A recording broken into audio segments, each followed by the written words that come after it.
Good morning, and welcome to the May 19th meeting of the Columbus City Council Budget Review Committee.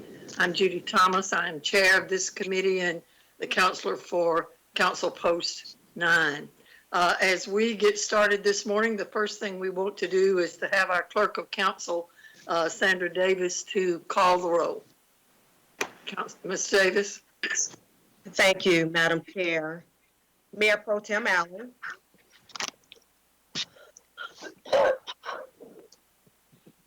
Councilor Barnes.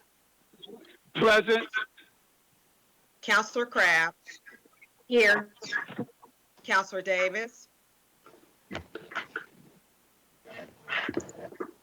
Councilor Davis. Councilor Garrett. Present. Councilor House. Here. Councilor Huff. Here. Madam Chair Thomas is Here. present. Councilor Thompson Here. and Councilor Woodson. Here. Thank you, Madam Chair. We have 8 members present. Thank you, Ms. Davis.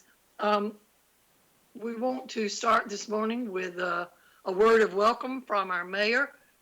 Mayor Henderson, would you unmute? Yes, ma'am. And, I rarely get asked that, by the way, including from my wife.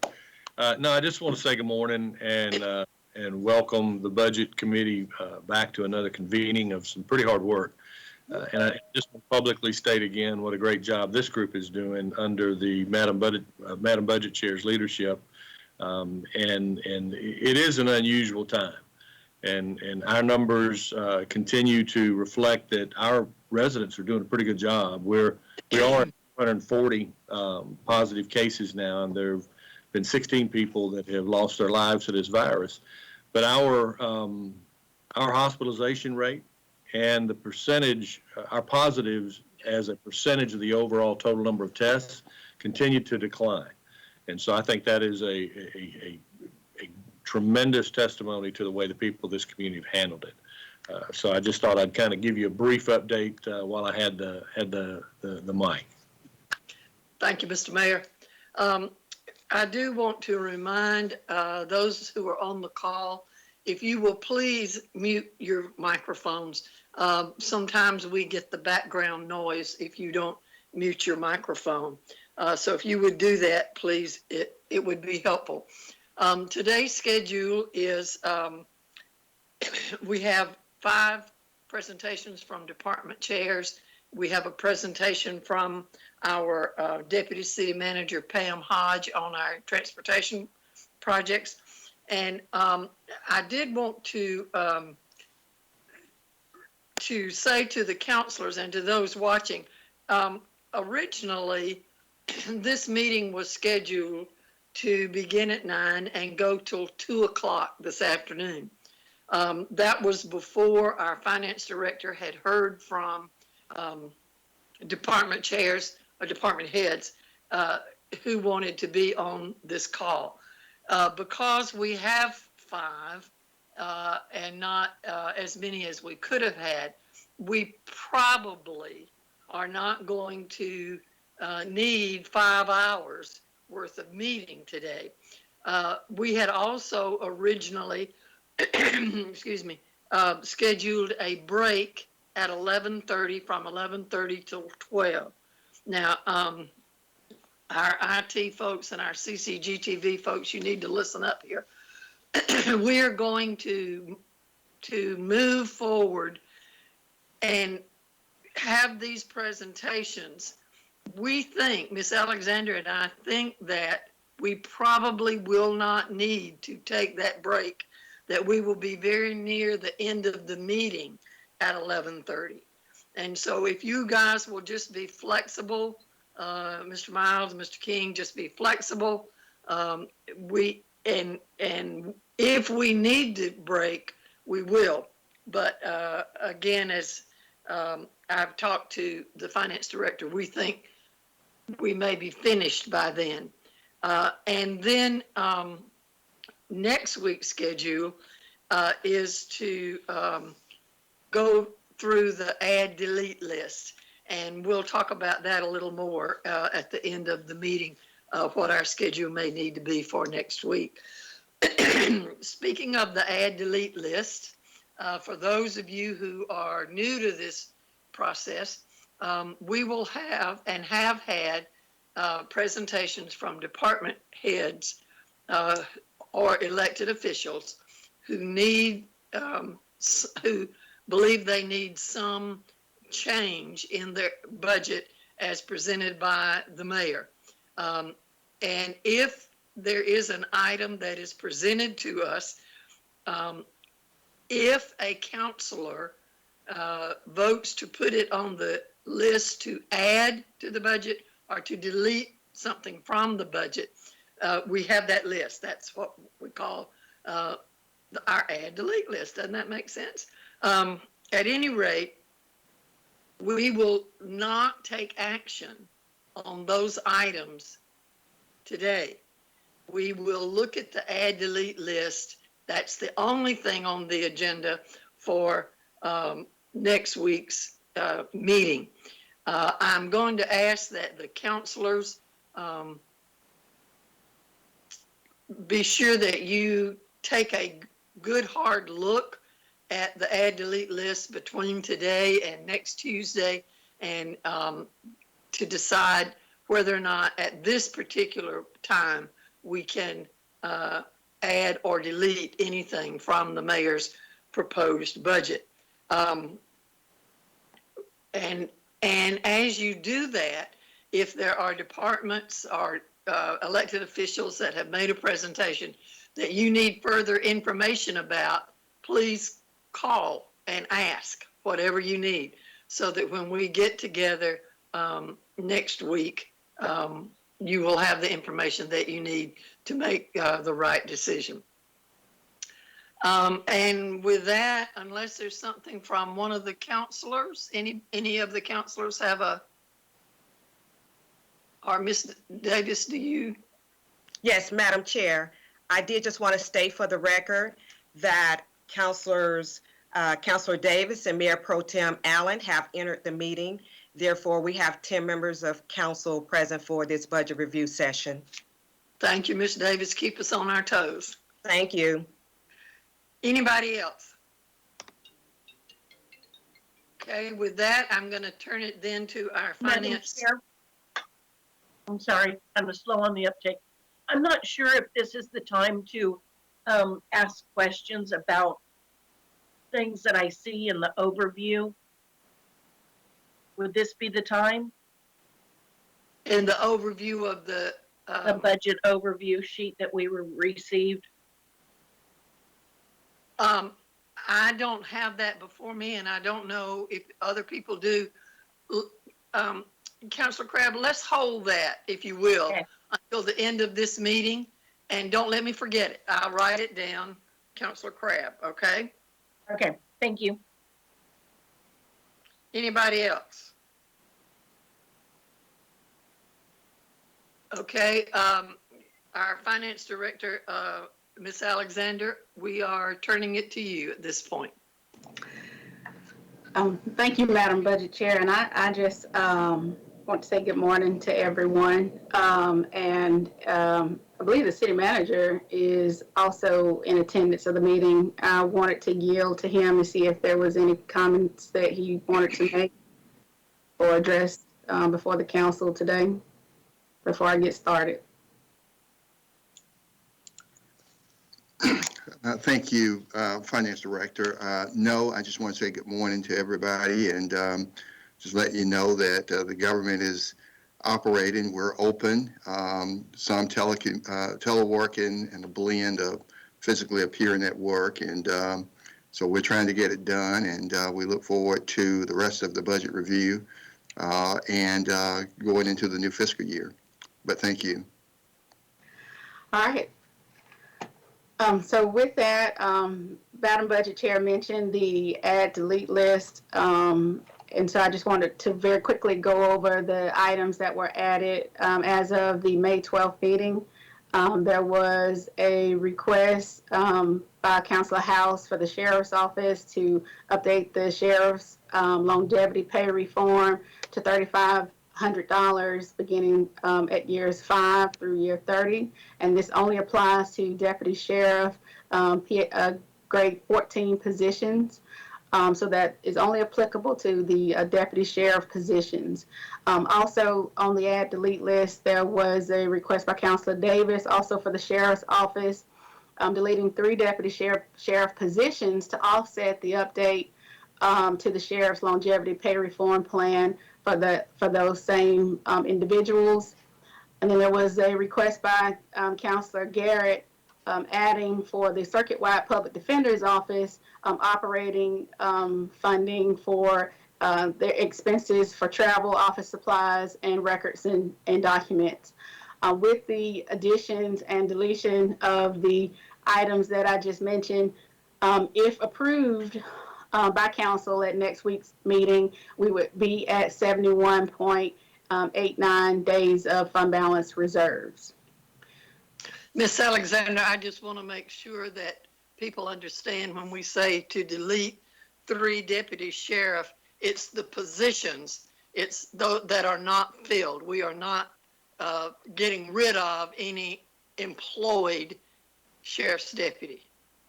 Is that correct? That would be my understanding, that it would be 3 vacant positions. Vacant positions. Thank you. Yes, ma'am. Madam Budget Chair, if I may. Yes.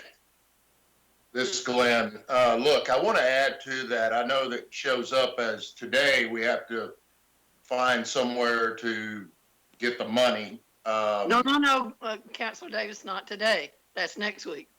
Well, I think you're misunderstanding me. You gotta, if you add something, you gotta show where you get the money from. So that's what I'm talking about. The another thing to add to this equation is that I think there's going to be salary savings on the merger. Councilor Davis, I'm going to interrupt you. I think this conversation is more appropriate next week as we go through the AddDelete list. I really do. And I'd like to move on with our agenda for this week if we can. Well, if I can make this one point, it looks like you're eliminating spots, but in reality, you may not be. That's my point. So I'll leave it there. Thank you. Thank you. Okay. Ms. Alexander. Yes, ma'am. So with that, I do see where we have Police Chief Ricci Boren as a part of the meeting, and he is the first department to present this morning. Jeremy, if you could cue up the presentation, and Chief, if you could unmute your mic, please. Okay, can you hear me? Yes. Yes. Okay, very good. Good morning, everybody. As soon as the presentation's on the screen, I will begin.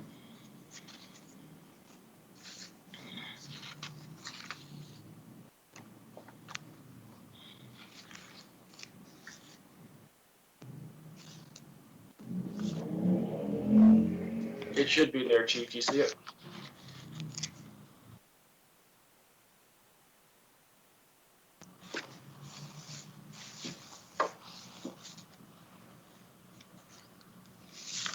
Chief, that presentation should be up. Do you see it? I do not. And Jeremy, I don't see it either. All right. Neither do I. Let's try it again.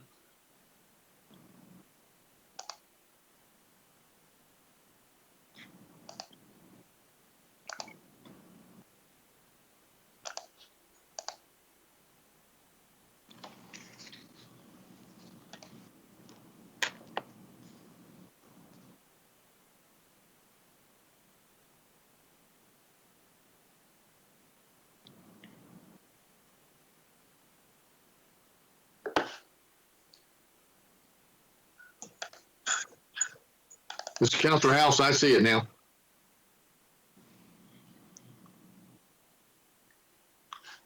Anybody else see it or no? Yes, I see it, Isaiah Hughley. Jeremy, I cannot see it. I cannot either, Jeremy. All right. I cannot see it either. I can't either. Stand by.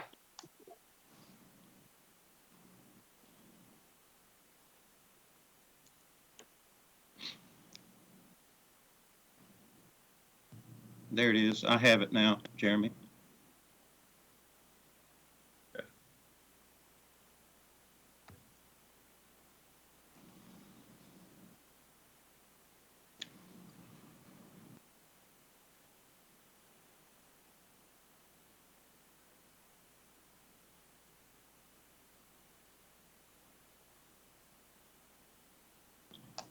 All right. Tell me when we're ready. Ready when you are. All right.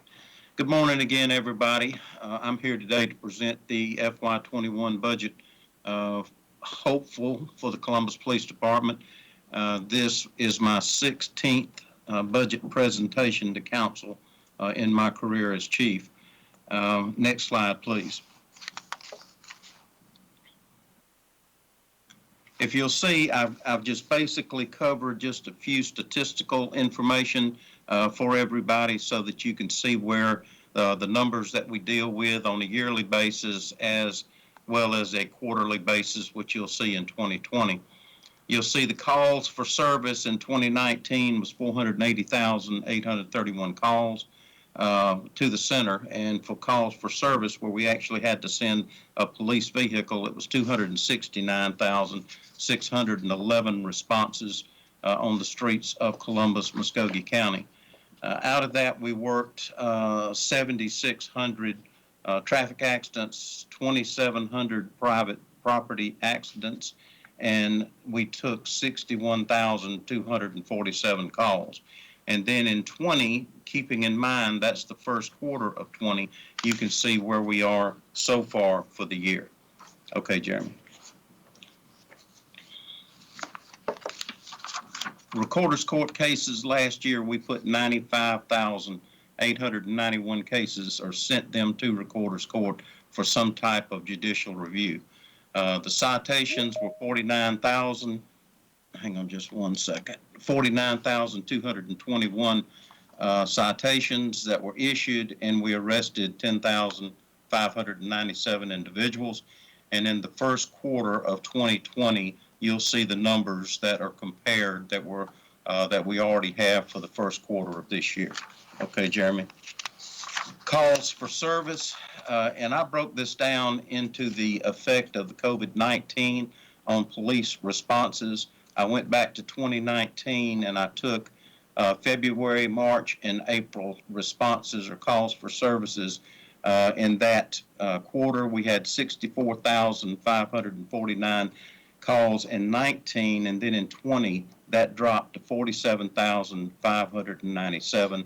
The reports were 16,012, and the first quarter, or for those 3 months of this year, it's 10,992. Public property accidents, which are roadway accidents, it went from 1986 down to 1571. Recorder's court cases from 24,046 in 19 to 16,941 in 20. So there was a difference during the time when people were staying home. Next slide, please. These are the numbers that you see. These are the Part 1 crime 10-year trend numbers that is reported to the FBI on a yearly basis. And you can see the numbers and where we are in 19 as compared to where we are in the first quarter. And these are first quarter numbers for 2020, nothing after the last day of March as to where we are. You see the numbers down at the total where it talks about the number of Part 1 crimes that were reported, and you can see that in 2019 we are again down. Next slide, please. Part 1 crime reached a high in year 2009 when there was 15,812 Part 1 crimes committed and reported in Muskogee County, Columbus, Georgia. Part 1 crime has decreased over the past 5 years. 2019, 8,420 Part 1 crimes were committed in Columbus that were reported. This represents a 47% decrease from the high in year 2009. The number of Part 1 crimes committed in 2019 was the lowest yearly amount since 1983. I lost the presentation, Jeremy. All right, hang on.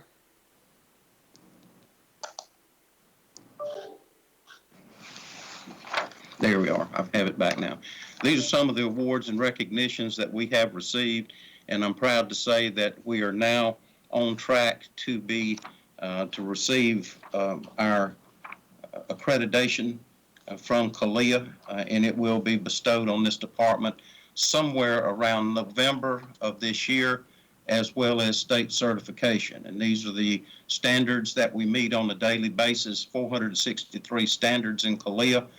And we have been recertified 5 different times. 729 agencies of over 18,000 in the U.S. are accredited, and there's 137 of over 650 that are certified in the state of Georgia. Next slide.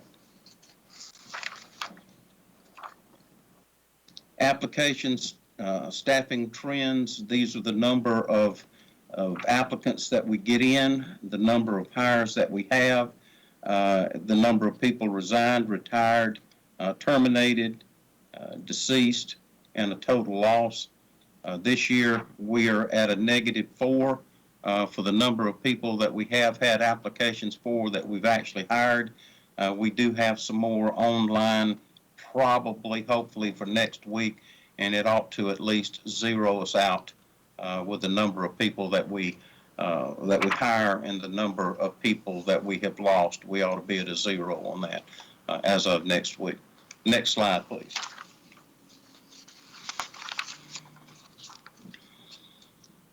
As you know, we have exit interviews for everybody that leaves the department. We sit them down, talk with them, pencil and paper, and then get them to rate the problems as they see it or the reasons that they leave this department. The number 1 reason is salary and no step plan. The number 2 is retirement. Number 3 is advancement. And number 4 are insurance benefits. Next one, please, Jeremy. This is the dollar amount. This is the money that the officers draw when they come into the door with a high school GED. We pay $40,962. There will be an increase to that in January with the 2% that's coming. 2% of $40,000 is about $800 that will be added to that. And then if they come in with an associate, a bachelor's, or a master's. Next one, Jeremy, please. Benefits, if you'll see the benefits are on the left and on the right, it's how those benefits are paid to the officers. $2,000 sign-on bonus, I'll just go through the first one. That's paid 4 installments of $500 every 6 months. We do not give them all the money up front when they come through the door because they'll have to work and stay with the department in order to get that full amount. Then you see the post-certification, prior military, what they have to do in order to retire from the department, the years of service, as well as the percentage of salary that they can obtain. And then through, and one of the most important things that we have, and I say it year after year, is the Health and Wellness Center.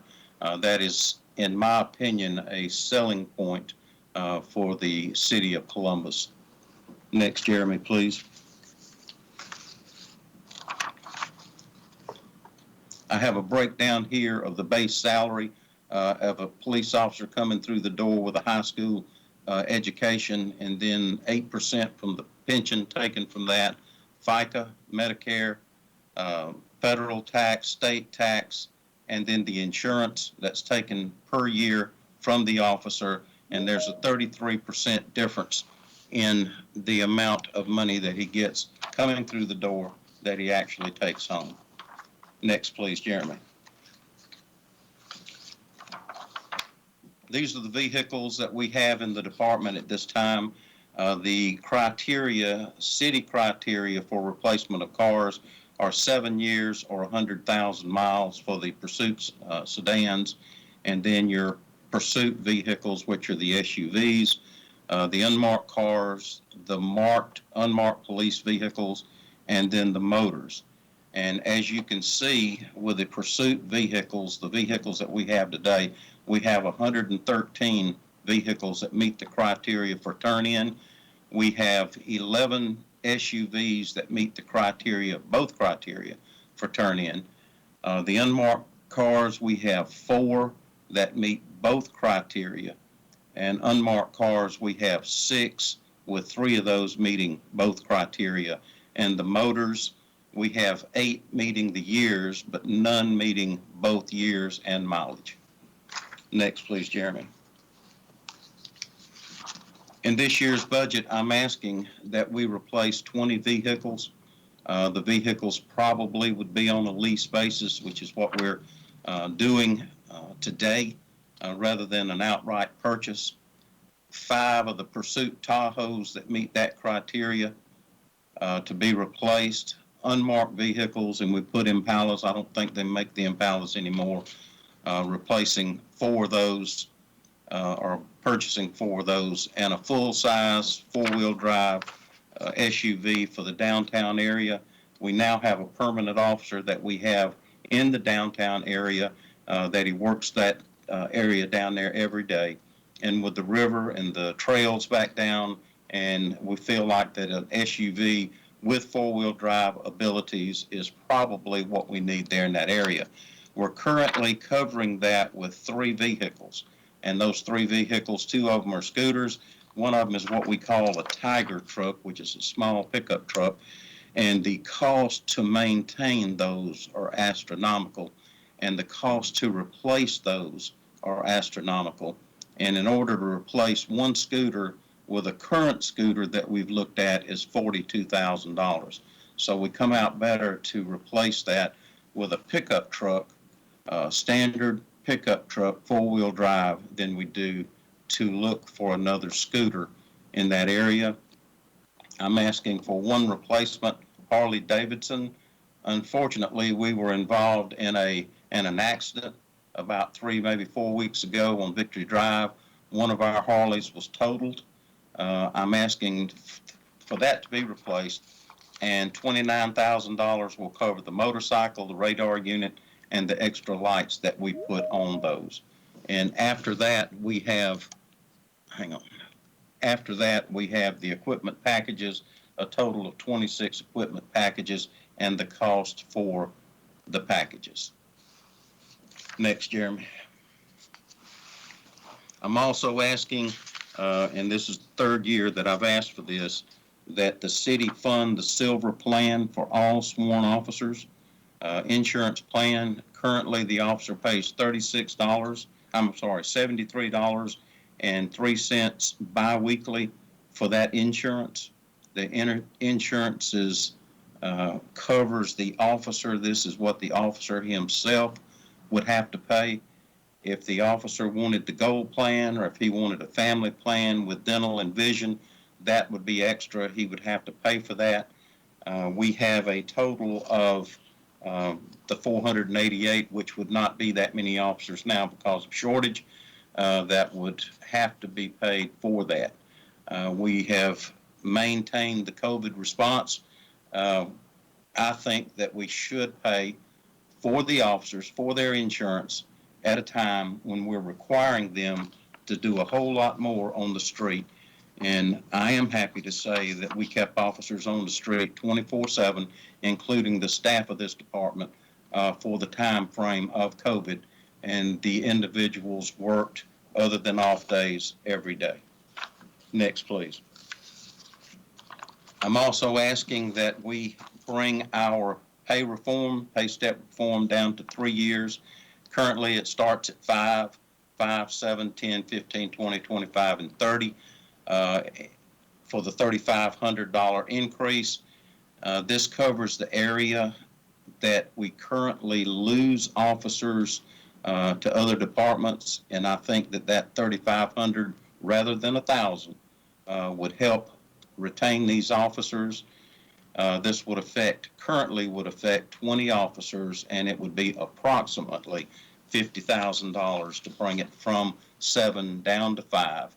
And then we would have, from 5 down to 3. And then we would have it from 357 and on up based on the $3,500 rather than the $1,000. They currently get a $1,000 pay reform step at the 3-year range. Next, please. Proposed pension contribution, I'm asking that the officer's contribution to the pension be reduced from 8% to 4%, affected for all those hires since July 1, 2012, and it would affect 258 officers. Next, please, Jeremy. Clothing allowance for investigators and the people that are not in uniform. For many years now, we have paid $300 twice a year to these officers for clothing other than uniforms that the city asked them to wear, we asked them to wear during the performance of their duty.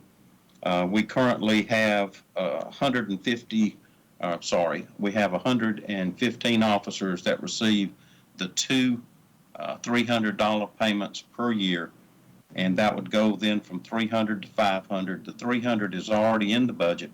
It would now go to $500 if this is agreed upon, for a total increase of $46,000. Next one, Jeremy, please. We still have problems in the building. We have got problems with maintenance. We got problems with carpet and upgrades in the building. We've got a bad hole in one of the areas outside of just above the lobby area that's had a leak in that hole now for a couple years. And that area has been looked at, but it has never been properly addressed. And when we have bad weather, we have leaks in there from that. Jeremy, next, please. Are any questions?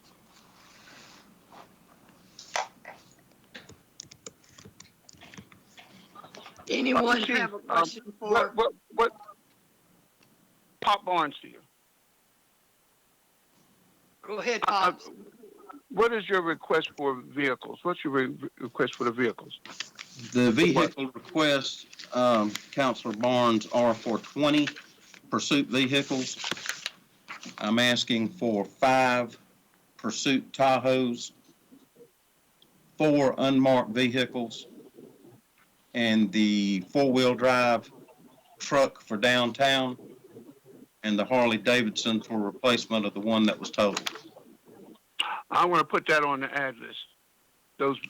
That request. Okay. Anybody else? Any other ads?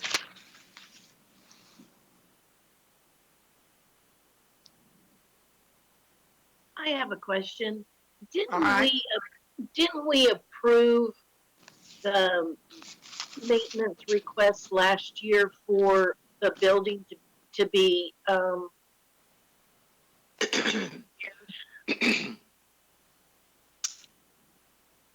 Chief, did you hear that?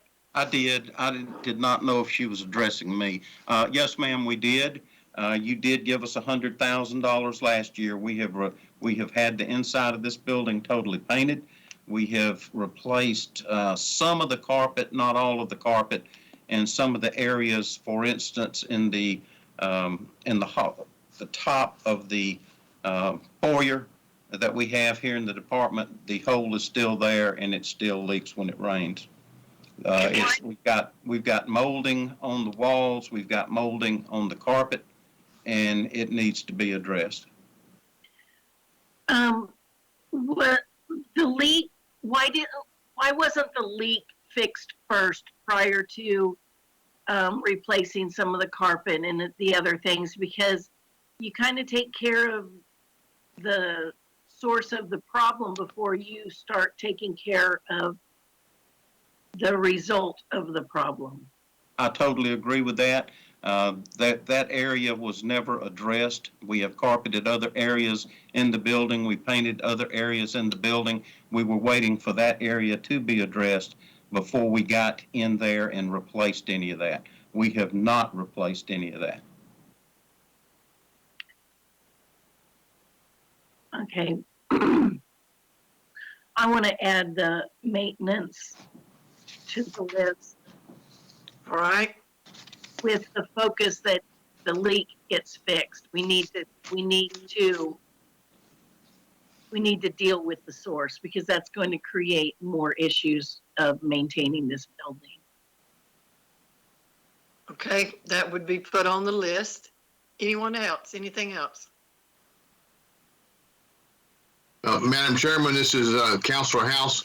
A question for the chief and a potential ad.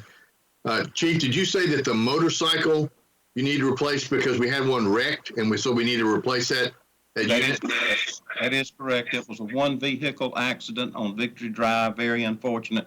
The officer got a little too close to another vehicle and attempted to do an evasive maneuver, hit a curb, and the motorcycle flipped over 2 or 3 times while out on the traffic detail. Fortunately, the officer was skin up a little bit, but no bad injuries, and he was back to work within 3 days. Okay, thank you. Madam Chairman, did I understand correctly, the only vehicle so far we've added is that full-size 4-wheel drive crew cab pickup truck? I thought I added the motorcycle as well. Okay, I just want to make sure the motorcycle is on the ad list as well. Okay, thank you. Yeah, I wanted the Thank you. motorcycle added as well. Thank you. Ms. Alexander, do you have all of that with the vehicles? Yes, ma'am. I have Councilor Barnes' request to add to the AddDelete list the purchasing of all of the vehicles listed in the police department's presentation, and then I have the $100,000 in the maintenance money from Councilor Crabb. Okay. Anyone else have a question or the chief? Councilor Huff, good morning. Good morning, Chief. Good morning. I'd like to add the increase for the for the clothing allowance for the officers that work out on the street. They have to wear, that are out of uniform. All right. Ms. Alexander, you got that? Chief, while we're looking at the dress, I guess would be the proper term. I've had several of the officers ask me about what they have said is some new equipment that would lessen the wear and tear they think on their bodies. The current belt and so forth. Right. Would you entertain that, or what? Would you speak to that? Do you know what I'm talking about? Yes, ma'am, I do. And we did entertain that, and we did look at that probably a year ago, maybe could have been 2 years ago, where we got some T&E, some test and evaluation type vest that we brought in, and it's a duty carry type vest, which took the weight from around the waist and then moved it farther up on the body around the chest. And then we did the evaluations that came back from the officers. Most of the officers that wore it on a regular basis told us, and it was something that we kind of thought of up front, but once we evaluated through them, we then brought the duty carry equipment from the waist up to the chest. And when officers had to put hands on individuals that would resist arrest or basically not want to apply with whatever it was that the officers were requesting them to do, all of the duty carry weapons was basically right in front of the suspect or the defendant, and it was more, it allowed the suspect to get hands on the weapons more easily than it did on the bottom or around the belt. Now, we have in the past, we have bought some items, some duty carry straps that you could not see that was worn under the shirt that went around and came down to the belt and was secured at the belt level to take some of the take some of the weight off of the waist of the officers. We have done that in the past. But we have looked at that, and if there's anything else out there, we'll be glad to look at that also. Well, that was going to be one of my questions. Is this an ongoing Yes, ma'am. process that you do? If we know of a better way to do things, then we will most assuredly be involved in the test and evaluation of that. And I would like to say that based on the COVID-19 and the fact that we have found better ways to do things within the department, we're right now in the process of redoing the way that we do our in-service training because we put a lot of faith and a lot of respect with our retirees, and we offer them classes in order to keep them certified with post. We're working on a system now to where we can let them do that from home. We're also working on a thing to where detectives and patrol officers can do it from their office area rather than a classroom area. We're looking at extra computers, which we've already identified the source. We're looking at software, 2 or 3 different types of software that will better allow us to do that. And as you know from last year, we had the eSoft software, which is the electronic statement of personal history that we started using. When we do our applicants, we can get the time back through that software system probably in 3 days, where in the past it would take us a month, month and a half. We're also looking at what we call an iDetect system, and this came about as a result of the polygraphists not wanting to be in a close proximity of the individuals that they were doing polygraphs on. And now we can do it in front of a computer screen, and it's an iDetect system that detects deception with the eyes rather than having to hook them up to a machine. And we have done a test and evaluation. We already have the system. It's in place to where we're doing it now. We have several people that are certified to administer this. We can hook them up in a room, even say an office area somewhere. It takes about half the time. We have run individuals with the iDetect and then turned around with a polygraph and run the same individual, and it's virtually the same. So that will keep us, and it'll keep us away from the people that we're running, and it's working really well. And that came about with us looking at better ways to do things as a result of the COVID-19. What did you call the administrator of that program? The administrator of which program are we talking about? You said the person who does the lie detector work. Polygraphist. Oh, okay. That's a big word. Don't ask me to spell it. Just. Okay, we got it. Anything else for the chief? Yes, Madam Chair. One other question. Chief, off the top of your head, do you know the difference, a variance of the cars that when they put all of the software and equipment in the trunk versus the dash up front? Not in the dash, but we have kind of like laptops, I guess, in the console area. If everything was in the dash with the data in the, I guess, say the control system in the trunk of the car, is it a very big difference? Well, you know, Dodges, this within the past 3 to 4 years, they came out with a system that was in the dash rather than a computer that fits on a tree that mounts to the floor of the car that comes up within distance of the officer. But on the software system that we use, instead of it being upright, the software when it's on was sideways in the car. So we could not use that, but we did look at that, and we even had the folks from the factory to come here and give us a presentation, and we had a talk with them, and we looked at it very closely, and we do have equipment, a lot of equipment in the trunk. There's a tray in the trunk. It's full. On the inside of the car, in the console area, it's full. So if we have a whole lot more in these cars, I don't know where we're going to put them. Okay, yeah, I was wondering if it would eliminate some of the equipment on the inside. No, the trunk is already full. We require them to carry all of their equipment for a response from their residents or a response if they're on the street, if they're on specialty units, to respond directly from where they are to the scene. Okay. Okay, thank you. And by the way, I don't want to leave you out. Congratulations on your college graduate, and congratulated your wife last Thank week. you. Thank you. You all are a team. Well, thank you. They take after their mama, okay? Okay. Thank you. Thank you. Anything else for the chief?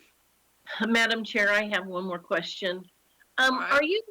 Are you looking into different pants? I was talking to some officers, and there's very little stretch in the pants that they wear now, and so they've been ripping out. And then also they were familiar with some pants that had some wicking. And so I was just wondering if they had discussed that with you, and if you were looking into different uniforms that were more stretch and had wicking material in it. Well, I have had conversations with officers, and if you'll notice officers when they're standing in front of you, some of the pants appear to be just a little darker than others. And you'll notice that on the motor squad. You'll notice that in some of the specialty units. We're in the process now of changing over to the new pant. But because of the cost of the pant, I cannot afford to do it all at one time. So therefore, we're doing it as the pants on the shelf are gone. As they wear out, they then will go to a new pant. And you'll notice the difference in the pant by the color of the pant. It's just a shade darker because we could no longer get the blue that we had purchased in the past from the factory. They could not get that color of blue material anymore. And we tried to keep the uniform as close to what we have as possible. And you'll notice the big difference when it comes to the motor squad pants, because all of them, I think, was pretty well ordered out at the same time because of the stretch, because of the wicking. And patrol is in the process now of doing that, and you'd have to see the pants side by side. Okay. Yes. One more question. The officers that I was speaking with thought that there could be some cost savings with using I don't know if it's, I guess, applications instead of painting the cars, putting applications on the cars to differentiate them between, the police and the sheriff. And I believe that the sheriff's department does that right now. They put applications instead of painting the cars. And I was wondering if you were looking into that as maybe a cost savings. Well, I think that you're probably talking about a wrap. We have some of the vehicles down here now, specialty vehicles that are wrapped, and wrapping a vehicle is more costly than painting the vehicle.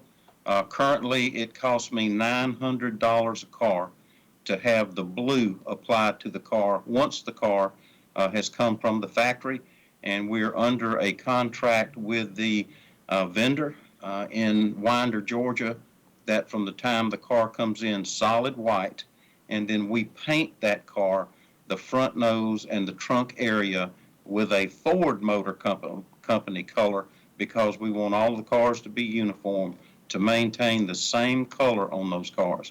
And locally, it's a little higher than that. And in the cost of wrapping a vehicle, which we've done in the past for the Dare truck and some of the other vehicles that we've done, is quite a bit more money. Okay, thank you. Yes, ma'am. Anything else for the chief?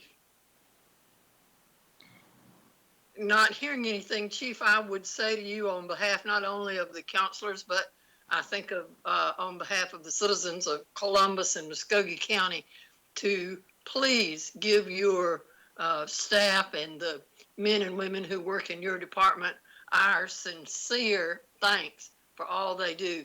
This has been a trying time for everyone, and particularly for those guys who are, and gals who are on the street. And so please be sure to give our utmost thanks to your department. Thank you, Counselor, and I will do that. Thank you. Madam Chair, this is Yes. Mimi. I have a question for you. I know we're on a tight budget and everything that's occurring at this time, but could we, I don't know if it would be here or in a work section so that we can look and see if anything can be done on the proposed healthcare benefits for our public safety. Can we look at that a little bit later? Because I know right now we're tight.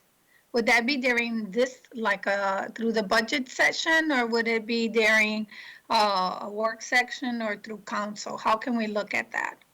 Councilor Woodson, I would think that this is something that would take some study by those who know this, and what impact will it have, and how widespread should we make it? So let's make that referral to the city manager. Okay. That we would like to have that kind of conversation very shortly, hopefully maybe before open enrollment. I know that Mr. Hughley is on this call and is listening to this, and he may want to respond, but before open enrollment, if we could take a look at that. Mr. Hughley?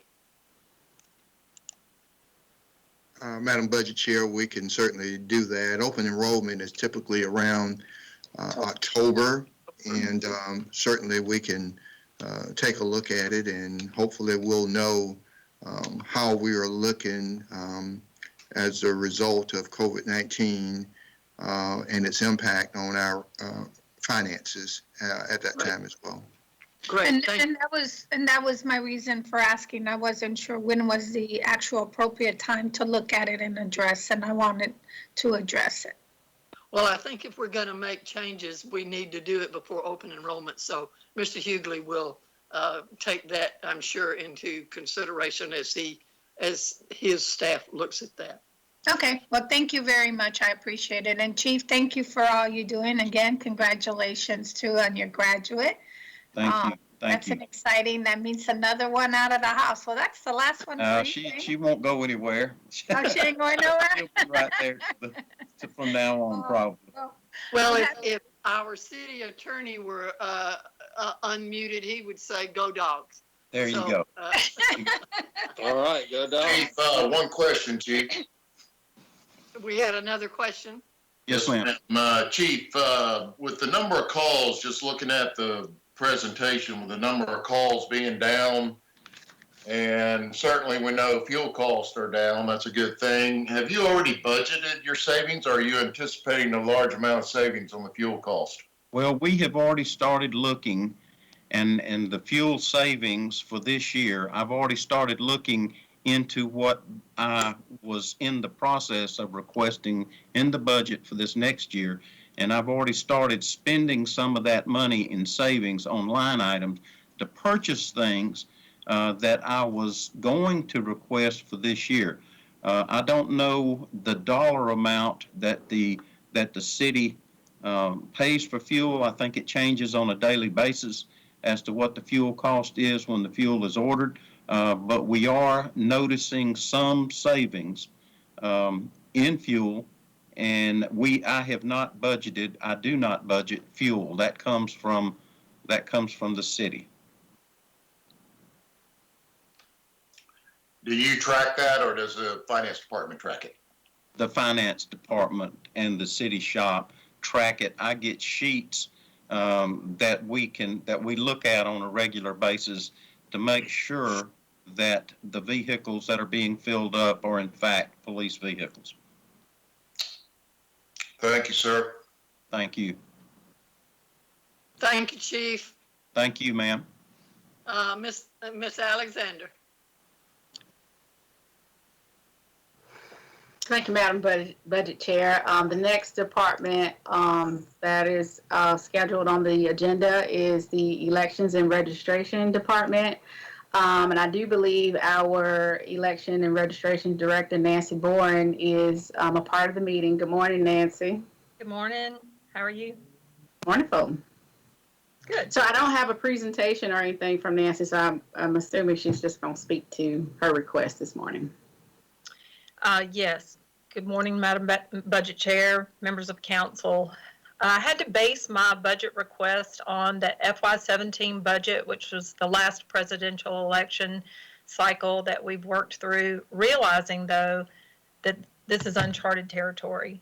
We've never voted with this type of voting equipment. We've never voted in an election, a complete election, with this type of voting equipment. And currently, we are sustaining and maintaining probably 3 different types of voting systems. First, the vote by mail. As you know, the Secretary of State sent absentee ballot applications to all active registered voters. Currently, we have processed over 22,000 absentee ballots mailed to voters. We are also preparing for Election Day, which is June 9th, and that means gearing up all of our equipment, all of our stuff that we have to do at the precinct for June the 9th. And we started early voting yesterday at 7 a.m. Full hours for early voting, 7 a.m. to 7 p.m., Monday through Friday, and Saturdays and Sundays, except for the Memorial Day holiday. We will be closed on Sunday and Monday. But maintaining that level of service and those 3 very distinct types of voting is expensive. And we are just beginning to recognize those expenses now. If you look at my budget request, I asked for money for temporary employees for elections expenses, realizing that these are simply estimates. Whenever you have a paper voting system, paper is expendable, and whenever you use it, you have to replace it. We do have an inventory on hand for what we have here in the office and for June the 9th, but we're going to have to replace it for any runoff, which will be August the 11th, and that is into the new budget year. So we're going to be looking at August 11th and then November 3rd. If there is a state runoff, it will be in December, but what's unique about this budget cycle too is we probably will have a runoff, a federal runoff on January the 5th. So again, it's all kind of uncharted territory for all of us as we navigate through these waters with COVID-19. There are grants available to, or statewide grants available that we've been able to apply for some of the stuff that we've had to do to gear up. But again, not knowing what the future holds, I can't even really begin to give a total accurate estimate. One other thing that I asked for in capital outlay was a vehicle. With the new equipment, our new ballot box that holds the optical scanner, I don't have a vehicle that can transport any of those. So when we were doing our voting demonstrations, I would have to borrow my dad's truck or borrow a vehicle to take it in, and even then it didn't fit.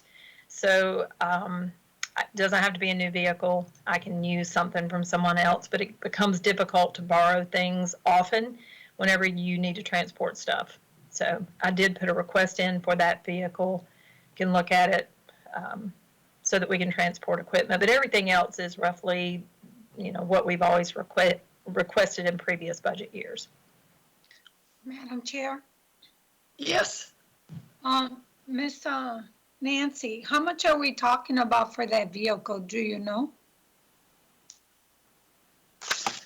Yes, Councilor Woodson, I requested, because again, I have to have the size and I have to have the ability to transport the equipment. And if you were in the warehouse, which I know you were, you saw how much equipment that we have. So I put in for a full-size SUV. Okay. Again, it doesn't have to be a full-size SUV, and it can be a vehicle that someone else has turned in. I just need the space and the size to transport the equipment that we have.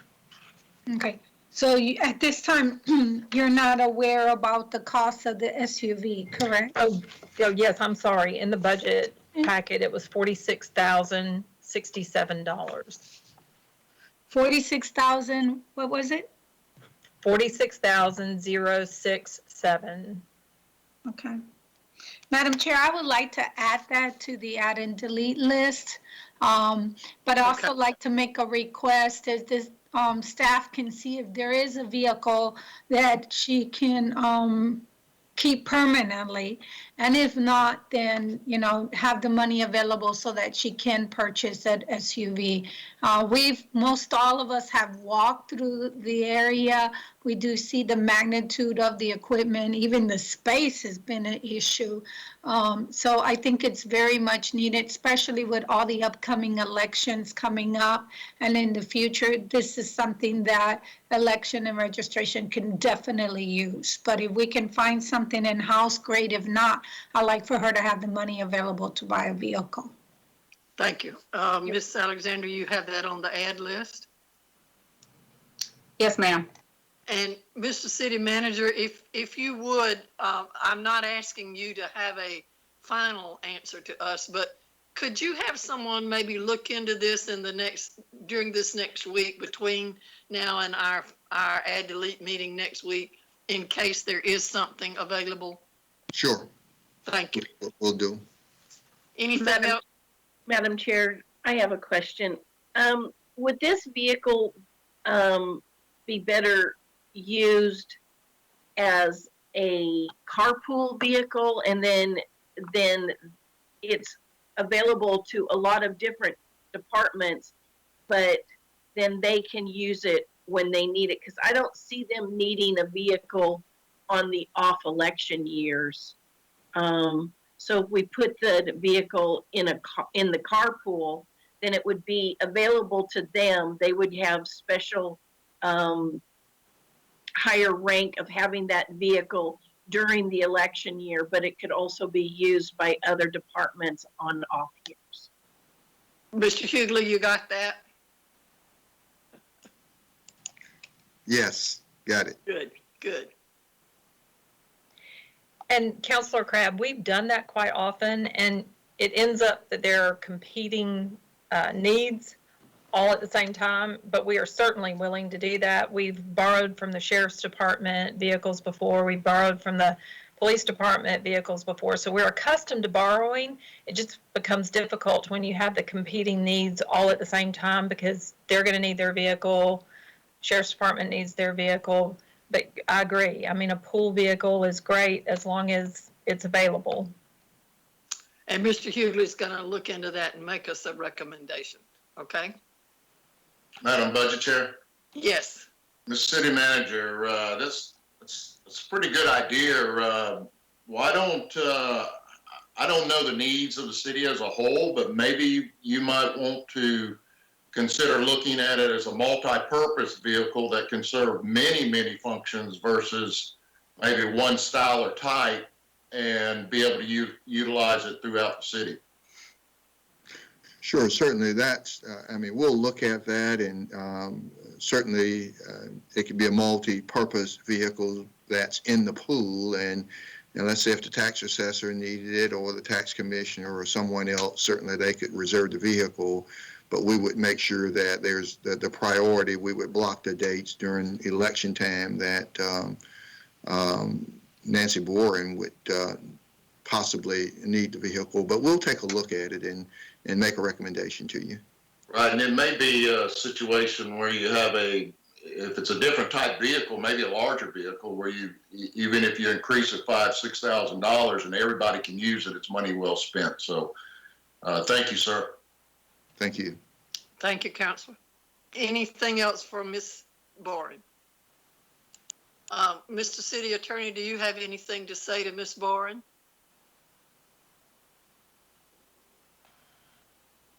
She did have a daughter who graduated, you know.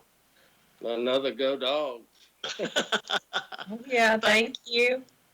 Thank you, Ms. Boren. Thank you. Ms. Alexander.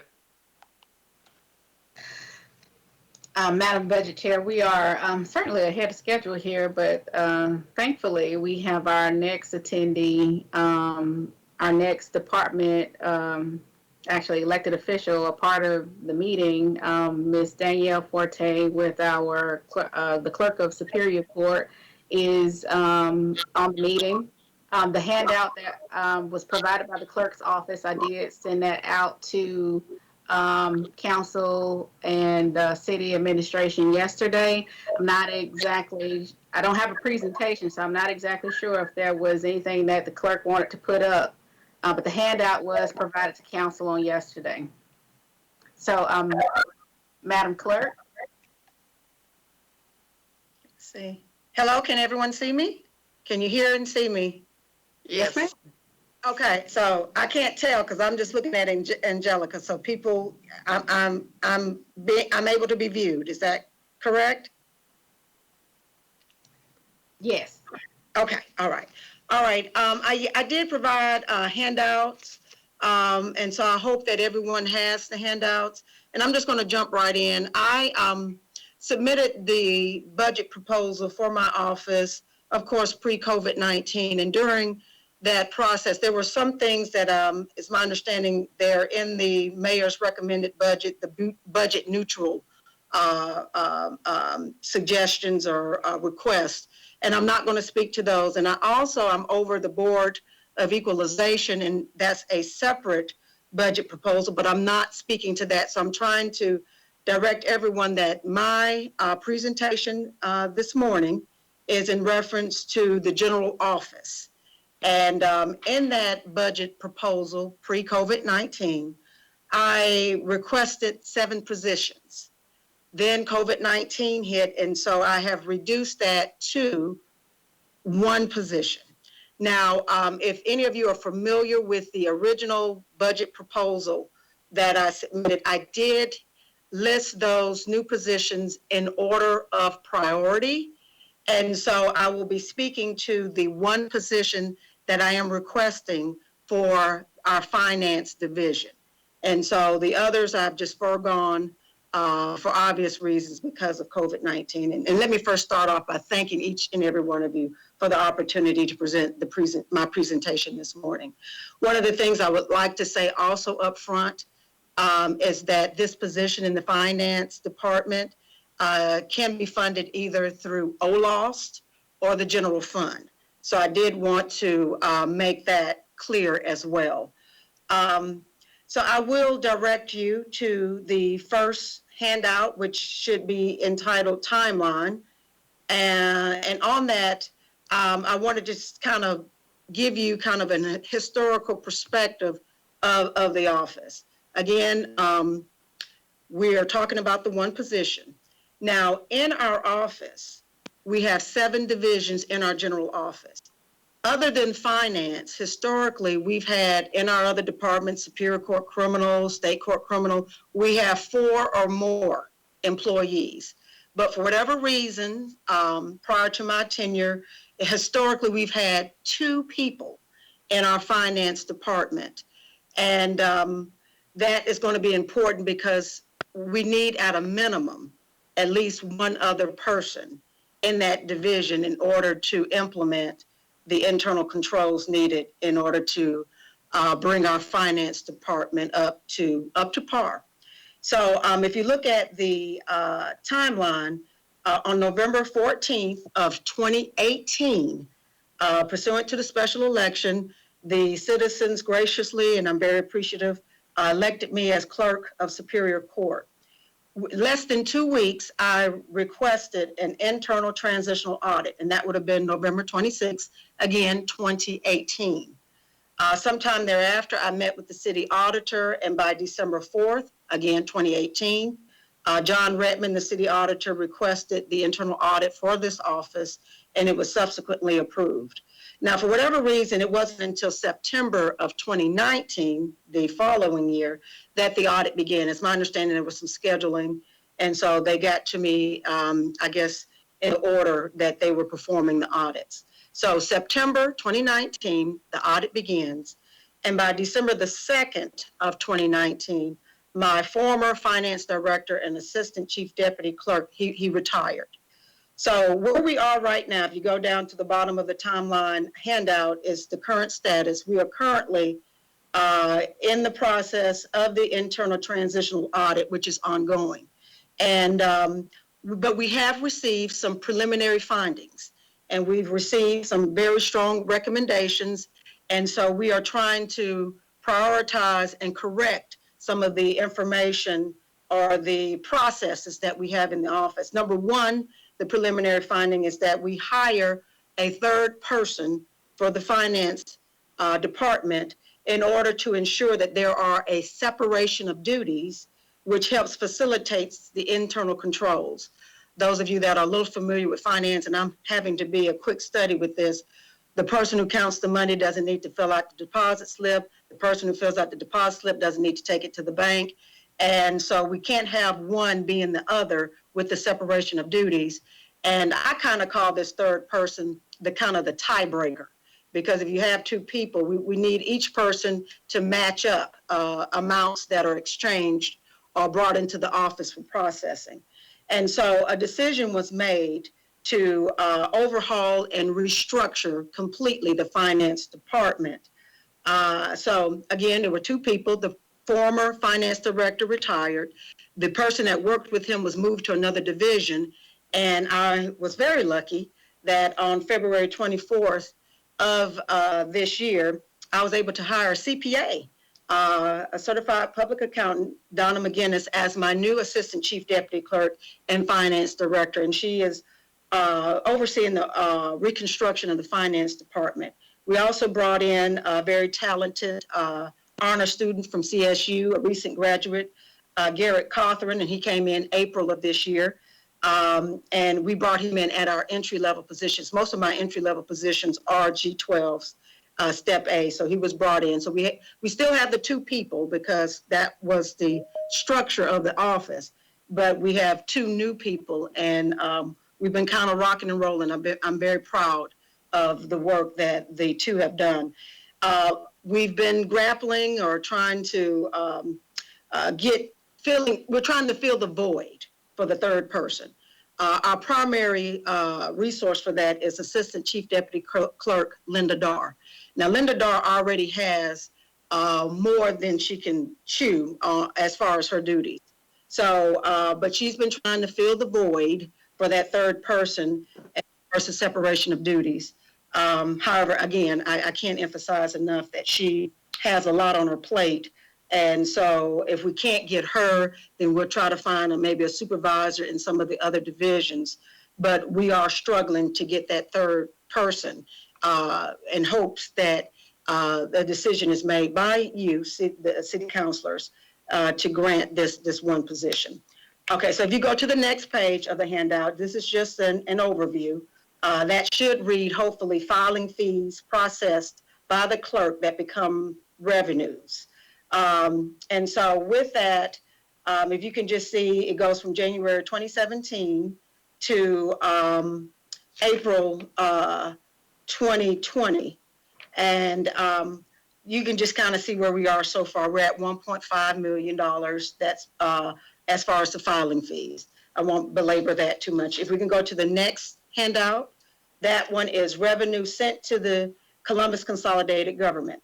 And if you can look at that, you can see 2017, we were at $2.1 million in revenue sent to the city. 2018, 2.6 million. 2019, 2.9 million.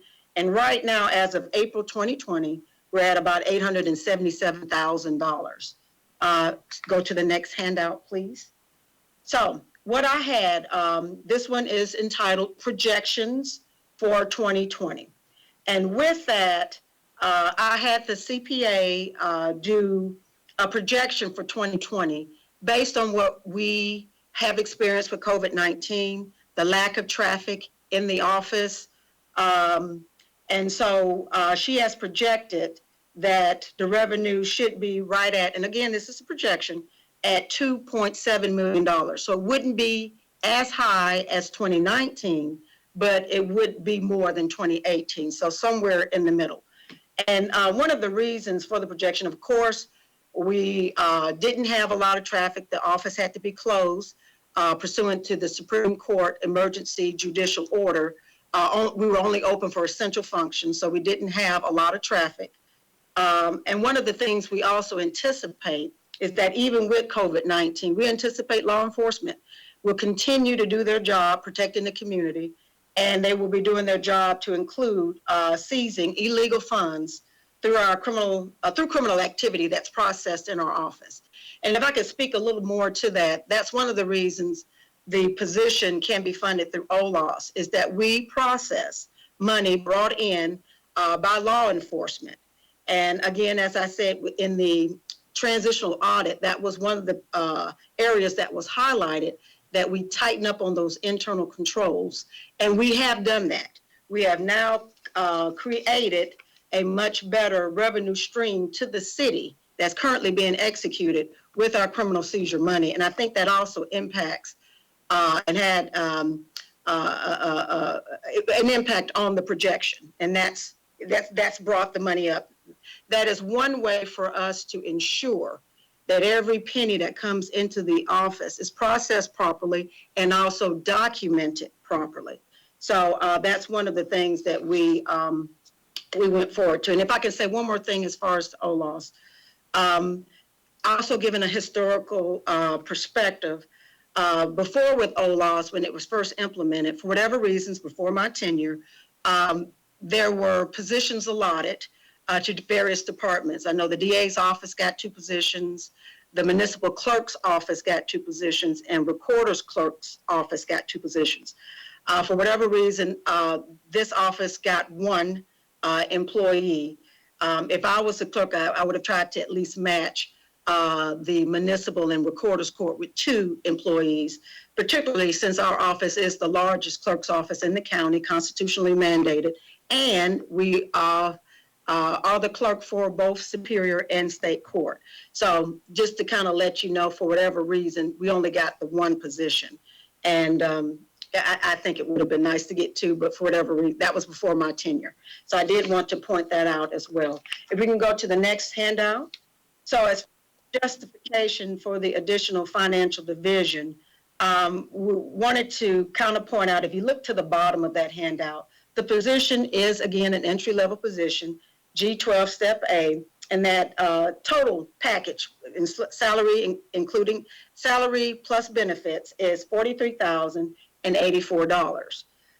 We verified with the finance director, Angelica Alexander, on May 12th, that regardless of whatever funding source is used, whether it's OLAWS or the general fund, the impact would be a 0.08%, regardless of which funding source is used. And I'm going to kind of click in with my comments that I did want to assure each and every one of the council members that the finance division in this office is a top priority. Our mission and goal for the finance division is to protect the integrity of public funds and ensure funds coming into our office are properly accounted for. So I did want to let you know that that is the goal and the objective of our office. I also, and I don't know where I am with time, but I did have Donna McGinnis, our new finance director in our office, CPA. She has a plan that I was going to let her briefly discuss with you for how to fill the position if granted. Donna, are you here? Are you able to speak to that? Donna? Donna is on the line. She is currently muted at this time, but one point of correction I'd like to make is the 0.08 was the use of fund balance reserves if council decided to add the position on the AddDelete list. So it was 0.08 reserve days that would be utilized to add that position. So it did not impact it. I thought, I'm sorry, I must have misunderstood. So OLAWS, that didn't apply to OLAWS. It applies to the general fund and OLAWS. It would be a use of 0.08 reserve days.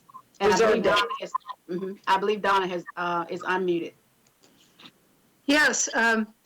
In terms of planning for this position, if it were to be approved, I'm active in the local CPA's chapter, and we're working in partnership with the accounting school at CSU. And we would probably look for some young talent at CSU. Okay. So that pretty much wraps up, unless Donna, you have something else you wanted to add, that concludes my presentation. This is Councilor Garrett. I'd like to make the add from the OLAWS. Wait. Councilor Garrett. I'd like to make the add from the OLAWS fund for the position. Okay. Anybody else? That's okay. I was gonna do it. We were both talking at the same time. As long as it's on there, that's all that matters. Thank you. Okay, anybody else? Anything else for the clerk? Yeah, Madam Budget Chair, Yes, this is Glenn. I think the finance director just told us it's coming out of the fund balance, which is the reserve. The OLOS has already been budgeted, I believe. Is that correct? Ms. Alexander? Yes, sir. The budget has been presented for the OLOS and the general fund. And what what the clerk was making reference to was just the use of reserve days, the use of fund balance for this position, whether it's coming out of the general fund or the OLOS. Right. It's important that, I guess, when you talk about general fund and the OLOS, they're being budgeted. So if you take it out of there, you're taking it out of somebody else's budget within the government. You got to take it out of fund balance, which is what the finance director is telling us. I know that we've talked about a need, and we've heard some of the report from the auditor on this. I know the audit is still going on, and I know that the executive administration and the mayor have already heard the presentation, and I think they're keen on the matter. And as far as I think my position is that I'm very cautious in doing reoccurring expenses out of the fund balance, but I think there's an opportunity to continue to look at this and come up with the right model at the appropriate time. Personally, I'd like to get a better snapshot of what's going on. Madam Clerk, I'd really like to talk to you about the Board of Equalization. I know you said that you weren't going to talk about that, but I think when we had some dialogue early on, initially in the budget process, I know the city manager and the mayor and the executive administration talked about where we're at and concerns they have, and still trying to manage as we go. But there's a possibility that we're going to see a lot more appeals. I think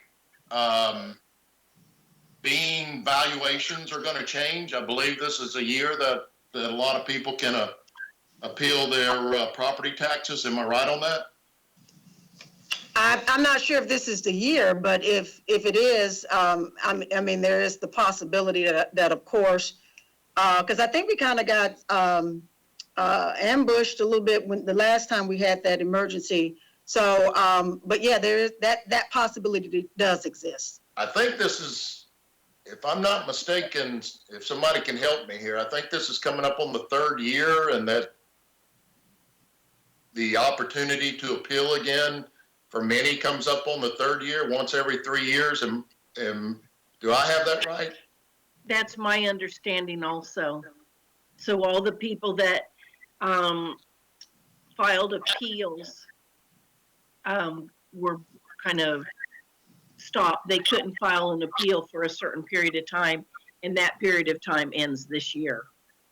Okay. Well, I know we've talked about this many times. What is the current, the citizens that serve on the Board of Equalization, what do they make by, this is volunteer work, but they are compensated for their time. What are they making? They're paid by the hour, right?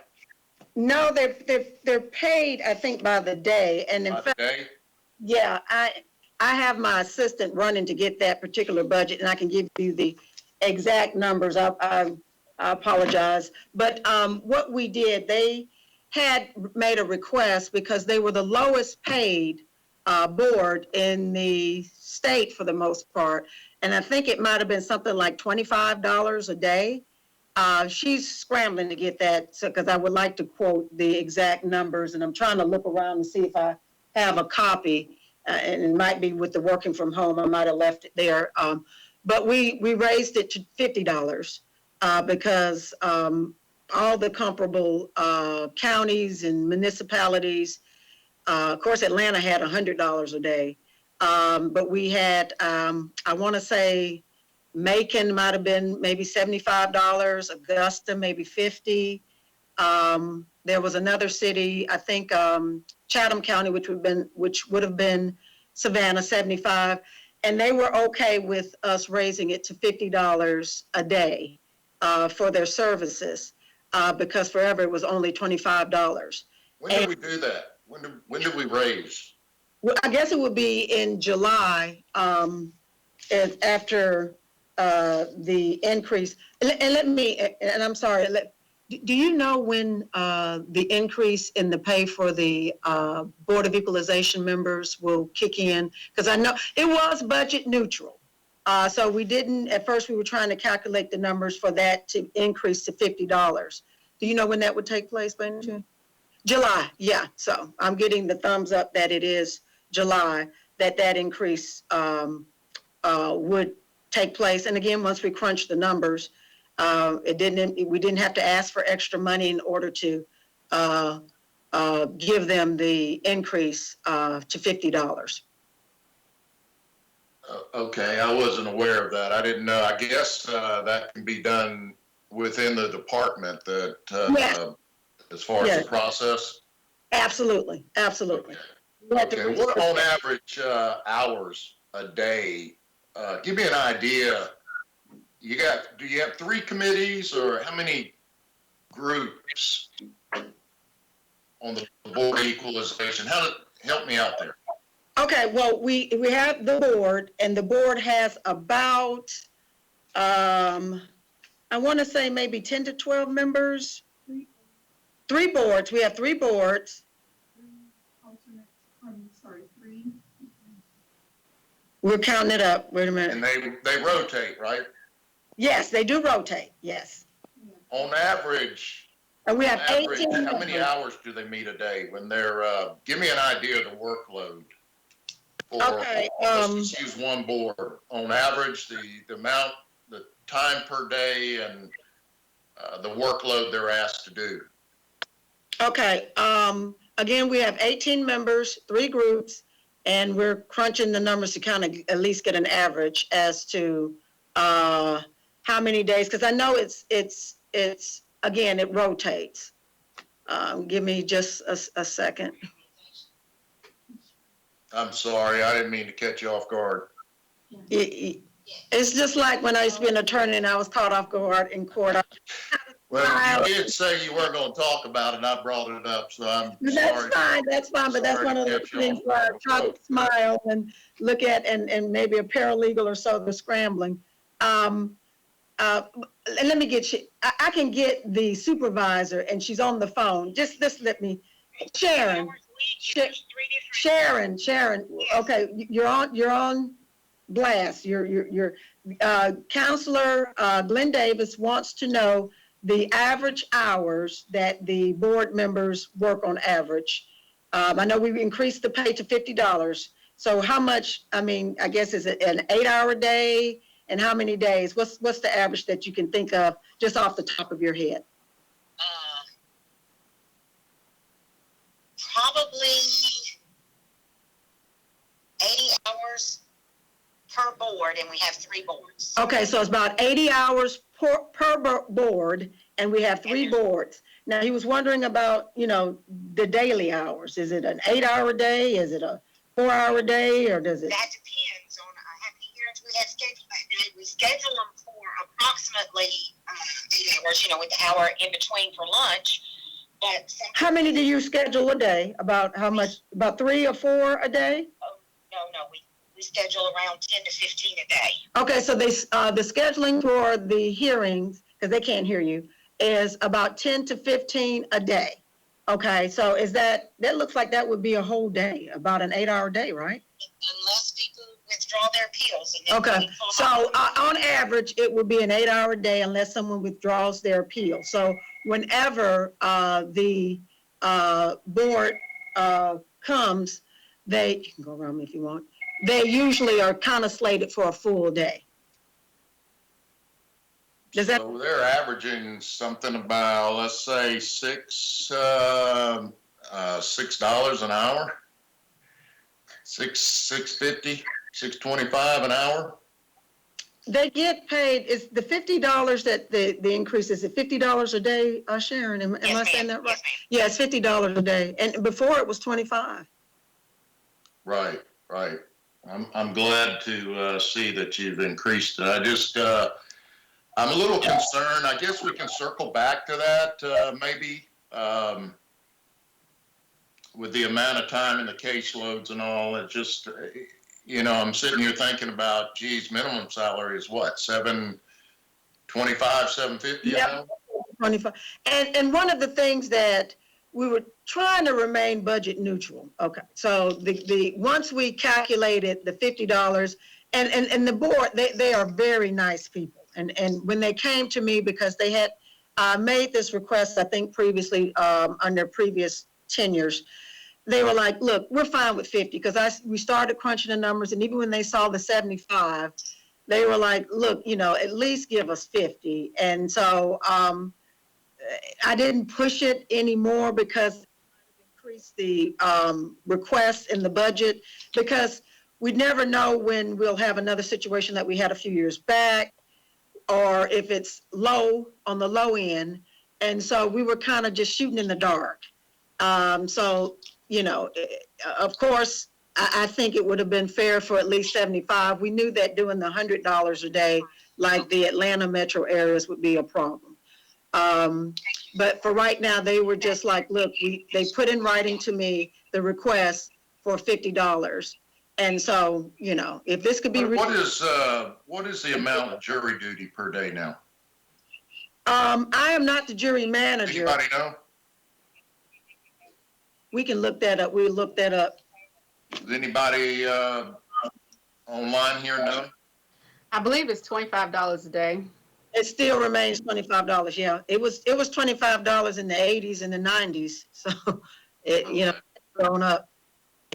Okay, well, I guess we can, unless my colleagues want to comment on it, I guess we can kind of keep an eye on that. I am concerned about the workload there. I'm glad to see that it's been increased, but some people, we ask people to serve on the Board of Equalization, and some people have jobs where they can still make it work. Others lose out on a whole day, and actually pocket less than they would if they were working their regular job. So I am concerned about that, but thank you for commenting on my questions. Okay, and they did come to me as a body. They had they had delegated kind of a lead person, and so they did do that. But I think it's great. I mean, if you want to revisit that, and we can, if they're going to increase, and I know that there's probably going to be a mid-year review, we can definitely look at that, because I'm with you. They deserve a lot more than 50, but 50 was comparable, but that was on the low end. $25 was just, I mean, it was almost tantamount to an insult. So, so we did at least increase that. And when we crunched the numbers, we saw that that was budget neutral. Anything else for the clerk? This is Counselor Woodson. I'd like to add that 43,000? I took my glasses. I'm sorry. Give me 1 minute. All right, hold on. Okay, I would like to add to the $43,084 for this position. I believe that Garrett has already added it. Is that right, Ms. Alexander? That's correct. Oh, that's right. He did. Thank you. I apologize. That's okay. Anybody else? Clerk? Yes, this is Councilor Huff here. Good morning, Madam Clerk. Thank you for the presentation.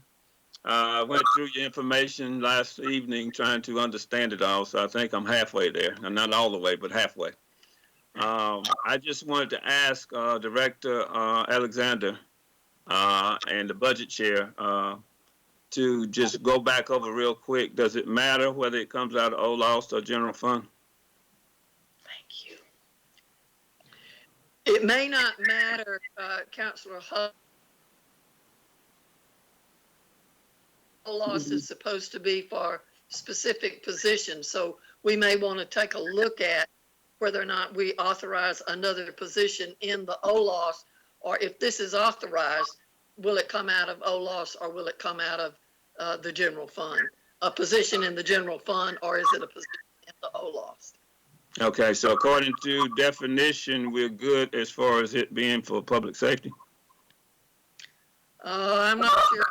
Take a look at that, but typically that's what it has to be is, and the reason that we increased those court positions was because we had increased the law enforcement, the police department by 100 positions, and the sheriff's office and the marshal's office, and we thought that there would be additional work on in the courts, and that's why the courts have positions. So we'll need to take a look to see, does this fit that definition? And we can do that at our AddDelete list. Okay, yeah, in going through the information that I received, it seems like it would fit in OLOS because it will be ongoing. And I think the workload is increasing, and then the checks and balances, as far as it being a recommendation from the audit for checks and balances to make sure that we are moving monies the right way. So I'm on board. I just trying to get a clear understanding. Thank you. Okay. Thank you. And I did, clerk. yeah, and I did want to add that the emphasis would be the monies that's brought in from law enforcement, how that money is processed. And again, the preliminary findings really put a spotlight on how we were processing the criminal seizure money. And again, we've tightened up and we've created a revenue stream to the city. And that's very important. I mean, just to kind of give you an overview, we might have an officer come in with a duffel bag of cash. We need to have the checks and balances to make sure that when they say they gave this office $20,000, $600,000, that matches. And that's what we are now facilitating and implementing. So I did want to point that out. All right, Madam Clerk, Madam Budget Chair, thank you so much. Thank you. Anything else for the clerk? Okay, thank you, Madam Clerk. And Miss Alexander, you're back on. Thank you. Yes, ma'am. Unfortunately, I believe the solicitor's office is having some technical difficulty with joining the meeting. So there's no representative on the line right now from the Solicitor General's office. So we can come back, circle back to that, because the next department up after the Solicitor's office is the Clerk of Council. Hang on just a second. He just told me that they were on. I didn't see him. All right. Mr. Ranieri. Hi, this is Suzanne Goddard. Hey, Suzanne. Oh, okay, wonderful. Dave is here with me. Okay. We're here today. I wanted to make. Hang on, Suzanne. Jeremy, I do believe we have a presentation from the solicitor's office. Right, it's a quick PowerPoint. Okay, and, there we go. And I am kind of, reading through that, but you can follow it. I'm asking 3 requests for merit pay increases. And of course, the next slide.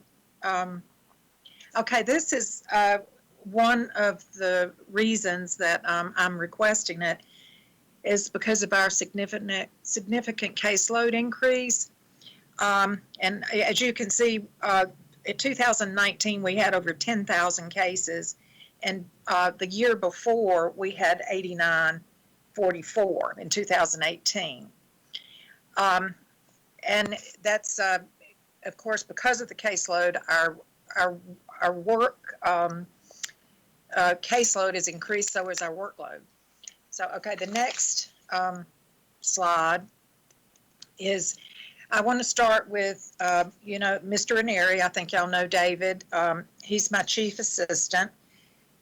He's got over 30 years experience, and he's got supervisory responsibilities They've increased because of the number of employees over the last 10 years. Caseloads increased. And now, you know, we have a lot more complicated cases with our vehicular homicide cases. They've grown more complex.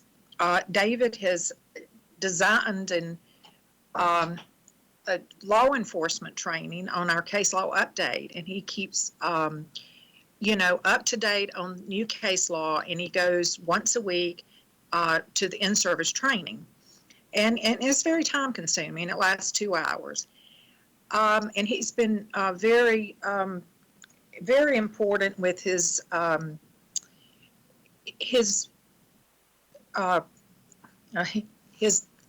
helping us in the new process with Odyssey.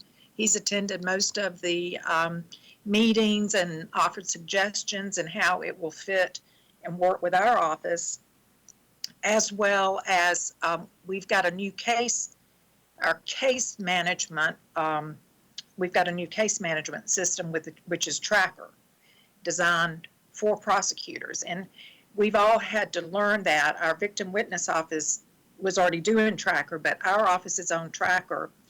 And fortunately, you know, David was a big part of that training for the rest of the employees. And that allowed us to work from home during this pandemic. But he's just been you know, a great support for me, and he's really overloaded with his work schedule. The next slide is Mr. Albright. Mr. Albright has been an attorney over 25 years. He's been in private practice and worked in the DA's office, and he's been here, gosh, I couldn't tell you, maybe 18 years. But he is going to be taking on a lot of the responsibilities that David has to try to help him with, he does train new attorneys, and also he will help with the police training.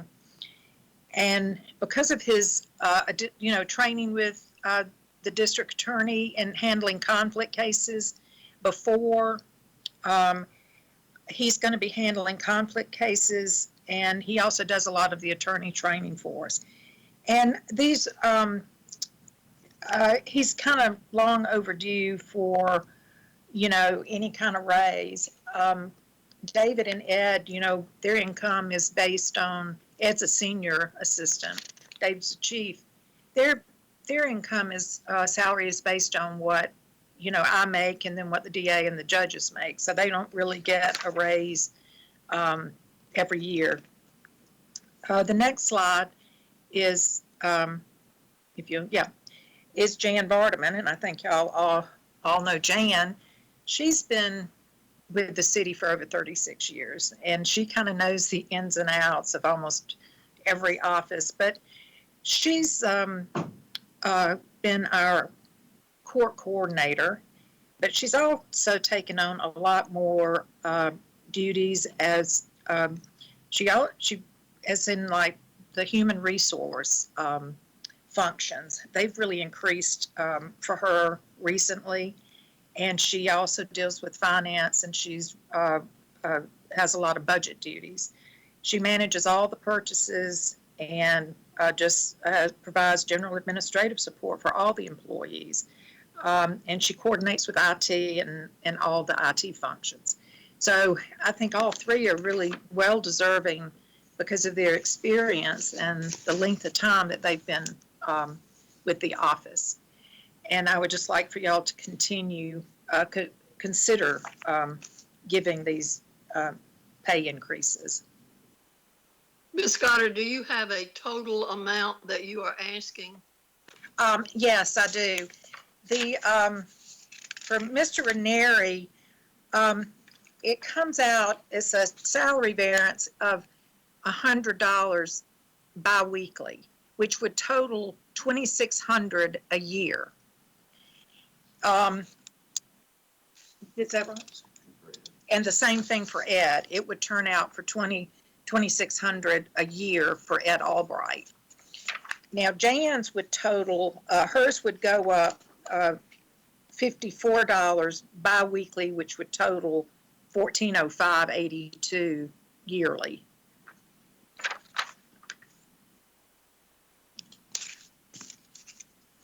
Okay, so you're asking for, about $5,600, is that a That, year? yeah, that's That's about right, yes. Okay. One, Ms. one, Alexander? yes, ma'am. One thing I'd like to, comment I'd like to make to council concerning the pay for the solicitors in the Solicitor General's office. The pay for the Solicitor General is contingent upon the pay for the district attorney. Currently, the solicitor, and I'm just giving council information, the Solicitor General makes 85% of the district attorney's salary. So the chief assistant solicitor, which is Mr. Ranieri, he makes 75% of the solicitor's salary, and any senior solicitor within the office makes 65% of the solicitor's salary. So if council were to consider providing any additional monies, it would be in the form of a supplement, as opposed to a raise in pay, because the pay is fixed according to state law based on those percentages. It's one of those pays that's tied to the pay of another person. So I'm not exactly sure if we would have to take into consideration any additional supplements for all of the senior solicitors in the solicitor's office in addition to Mr. Albright. But these additions for the chief assistant solicitor, Mr. Ranieri, and for Mr. Albright would be in the form of a supplement. Ms. Barton is a... And we do have other positions whose salary is set by state law that we supplement at the local level. Isn't that correct, Ms. Alexander? That's correct. Right. Mm-hmm. That's correct. So this is not a new concept, it's just bringing to our attention. That's correct. That it Thank would be in the form of a supplement for the solicitors. And for Ms. Vardaman, it would be a reclassification. Okay. Ms. Goddard, did you want to respond to that? You look Madam like Chair, this is Gary. I think I do have several other senior assistants, but I've selected Mr. Albright and, of course, David because of their longevity in the office, and they've been here longer. And yeah, I would love to let everybody have a supplement pay, but right now I think to start with with David and Ed would be a good start.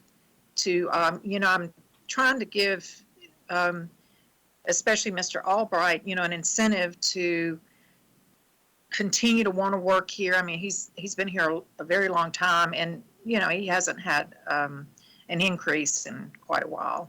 Because once you get that senior status, you have it until I ask for something like this, and this is the first time I've done it. Yeah. Okay. Mayor Pro Tem Allen, I heard you.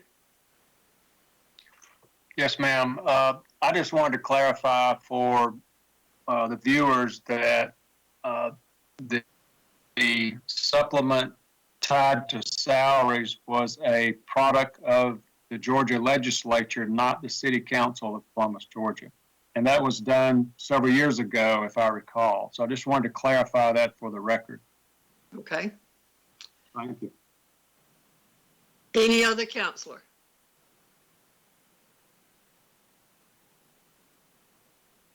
We don't have any action on this request then at this time. Okay, Ms. Alexander, you're up. All right, thank you, Suzanne. So the next department on the agenda would be for the Clerk of Council office. Jeremy, if you could cue up the presentation for the Clerk of Council, Ms. Sandra Davis.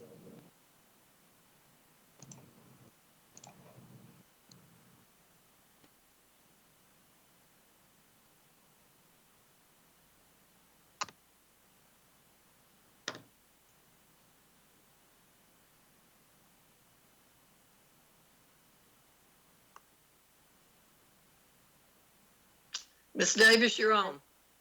Thank you so much, Madam Chair.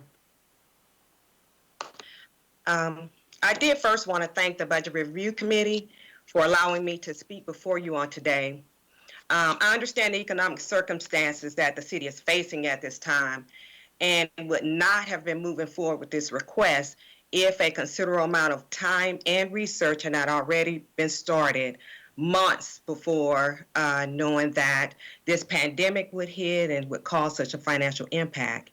However, this train has left the station, and now I feel the need to see it through.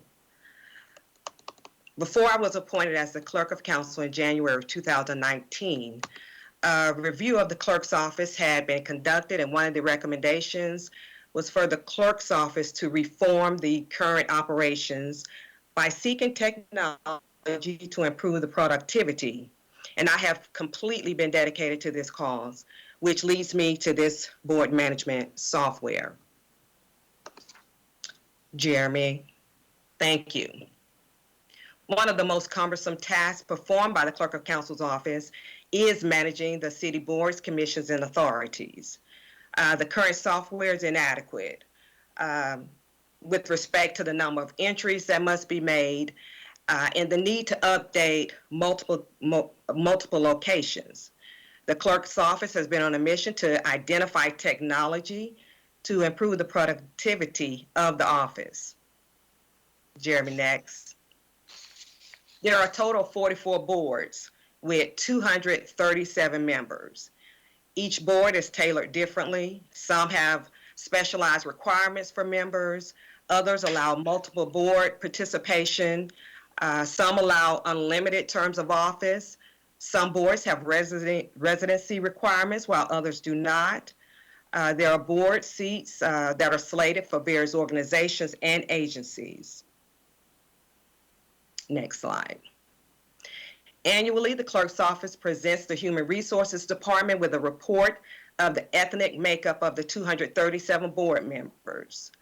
And this process is done manually. A staff member goes through each and every board and counts this information up in order to prepare this report. New software would have the capability to generate various reports, including this one. The reason this is done annually is due to the creation of the Mayor's Commission on Unity and Diversity that was established in August of 1988. The Affirmative Action Office was charged with tracking the race and gender makeup of the various boards, authorities, and commissions. Next slide. Contacting board members that are eligible to serve another term to determine interest in continuing to serve. Currently, this is done by staff.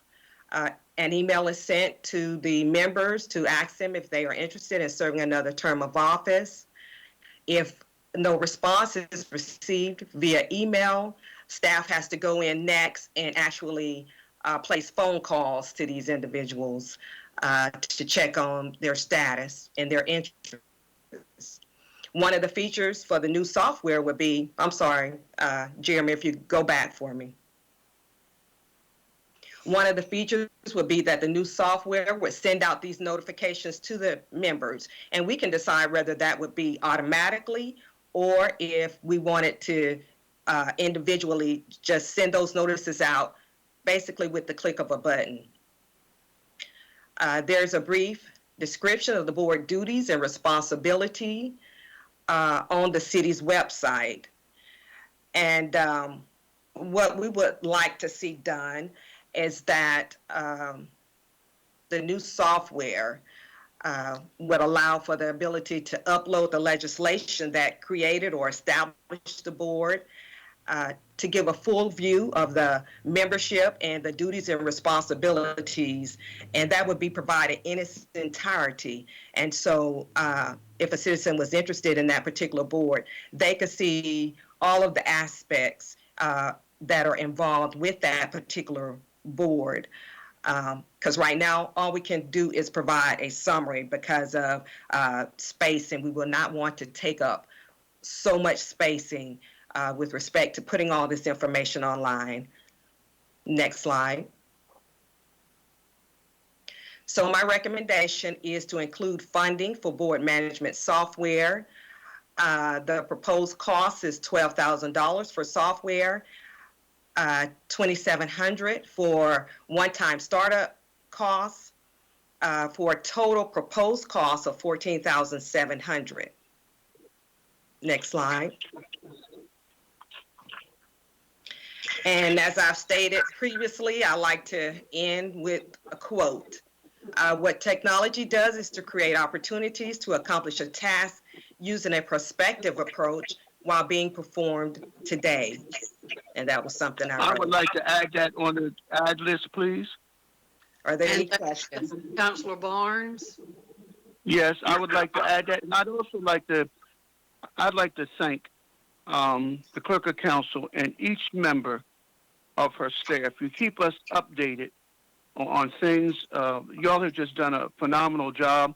And this is definitely something that you need to, your office, you and your staff need in order to keep us up and informed of what's going on. And so I'd like to say to you, Sandra, clerk of council, the deputy clerk of council, and every member of your office for the way you have assisted each member of council here. And so, yes, Madam Budget Chair, I'd like to have this added on the add list.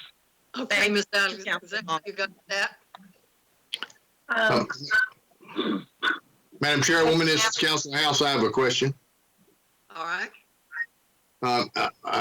Madam Clerk, is there an annual licensing fee or maintenance fee we should expect to have to pay at some point? Yes, it would be the $12,000 for the software and an annual increase each year annually of 5%. 5% of what? Of the 12. Of the 12,000. Of the 12,000. So each year we pay 5% of the 12,000 or 12,000 plus 5%? 12,000 plus the 5%. Well, 12,000 with the 5%, and then that 5% will already be incorporated, so that next year it would be the 12,000, whatever that new amount with the 5%, another 5% added on the next year. Okay, so it's an annual recurring 12,000 plus some amount. Okay. Right. All right, thank you. The second year it would be 12,600. Right, and then 12,600 would mean that there would be another 5% added that following year. And from what I'm understanding from IT, that is sort of a standard increase when it comes to software, between 3 and 5%. Okay, thank you. You're welcome. And that's on the AddDelete list. Anything else for the clerk? I have a question, Madam Budget Chair. Madam Clerk, is that, what about, can you terminate that agreement at any time with the software? Just stop using it and you won't be liable for the 5% a year?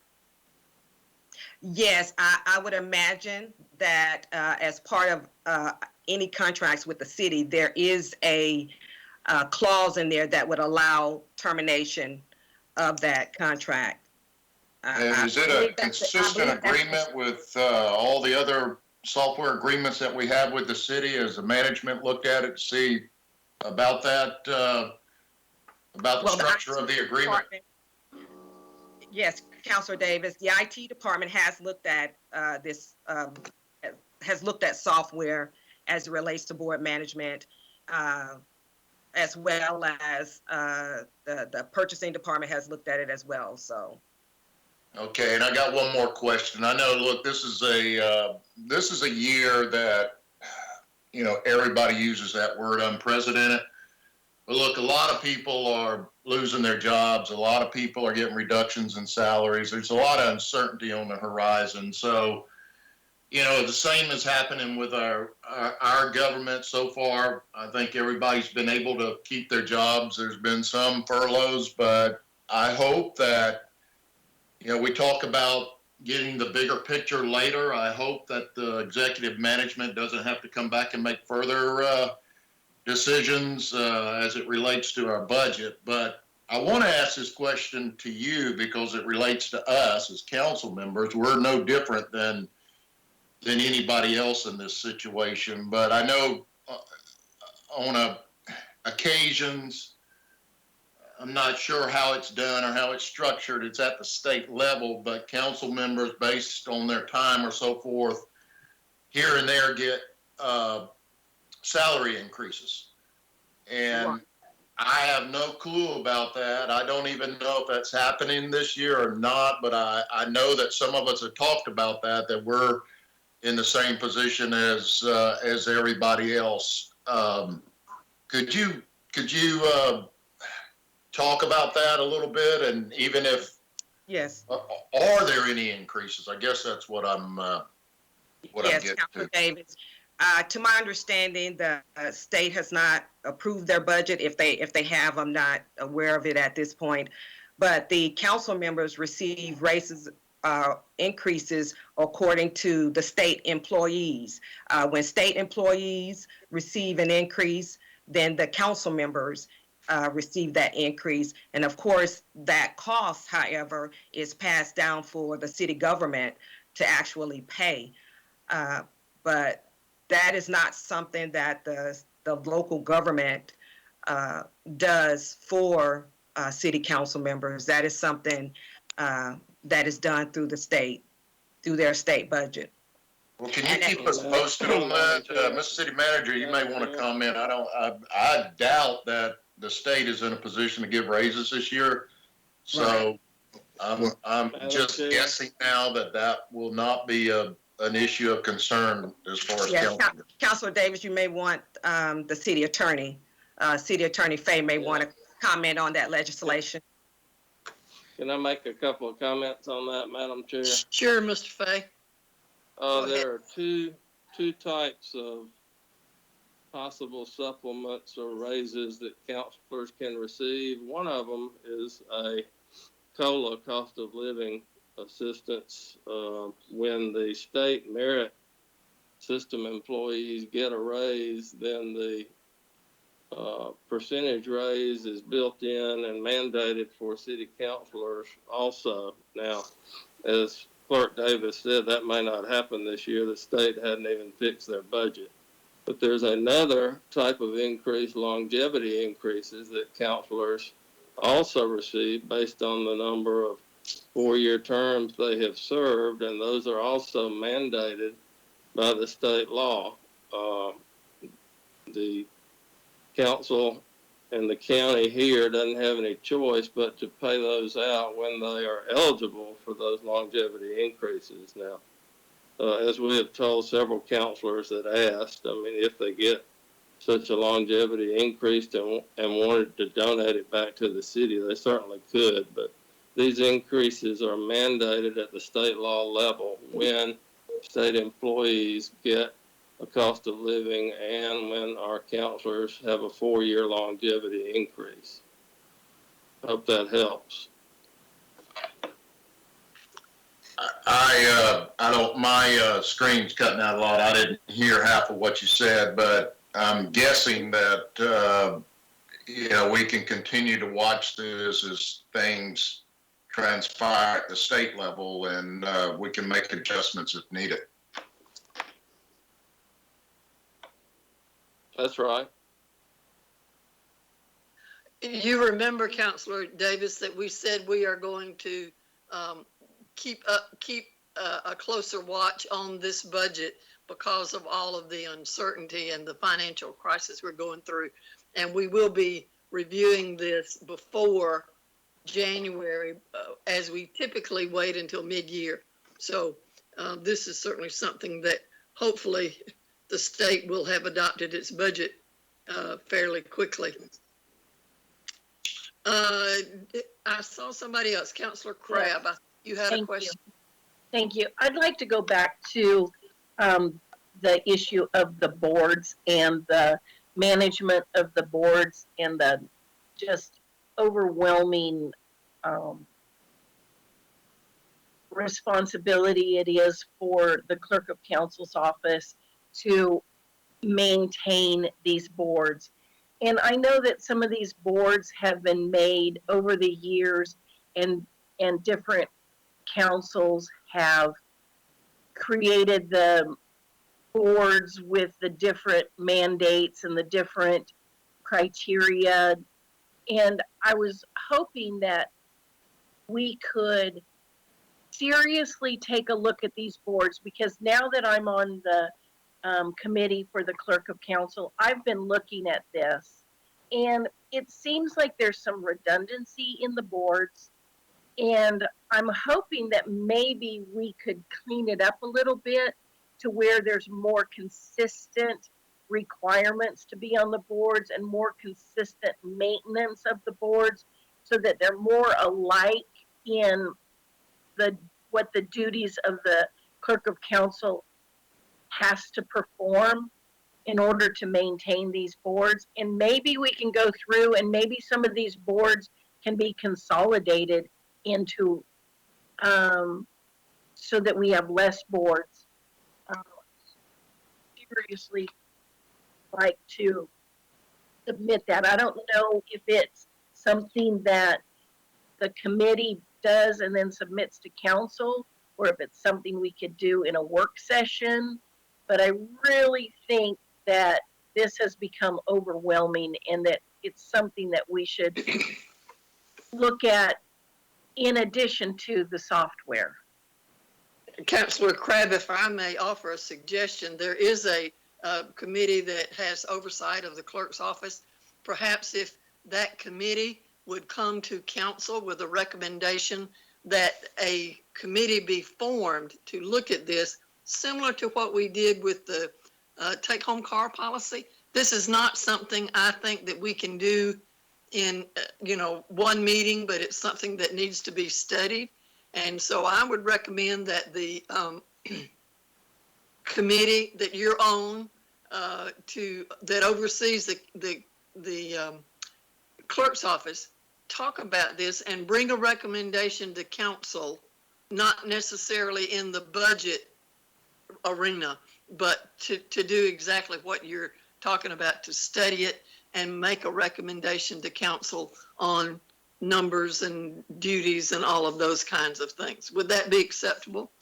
Yes, I think that we really seriously need to look at this. And so Bruce, Mimi, and I will get together and we'll submit something to council. And make a recommendation to the full council on how to proceed to look at and study this entire issue.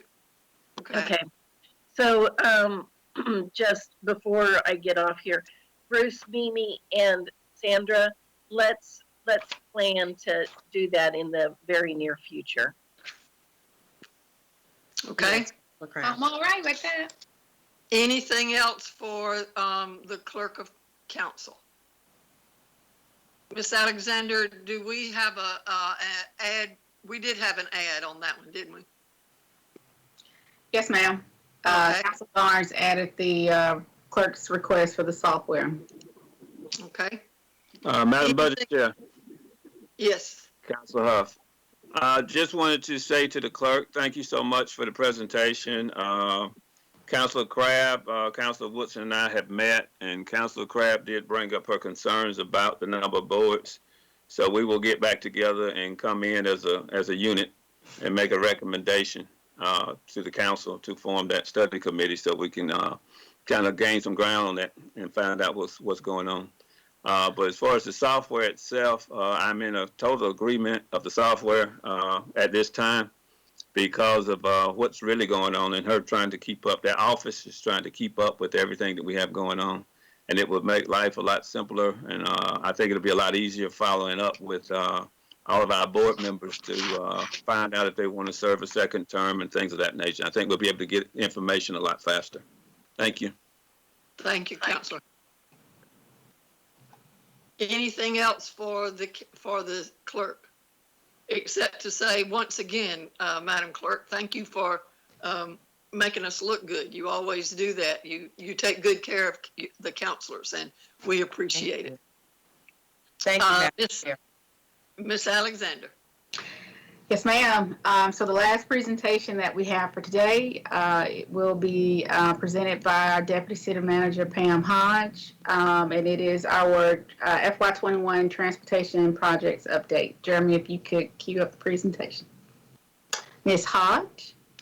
Good morning to the Budget Review Committee. This is just an update on the FY21 budget and the transportation projects that's included in the budget.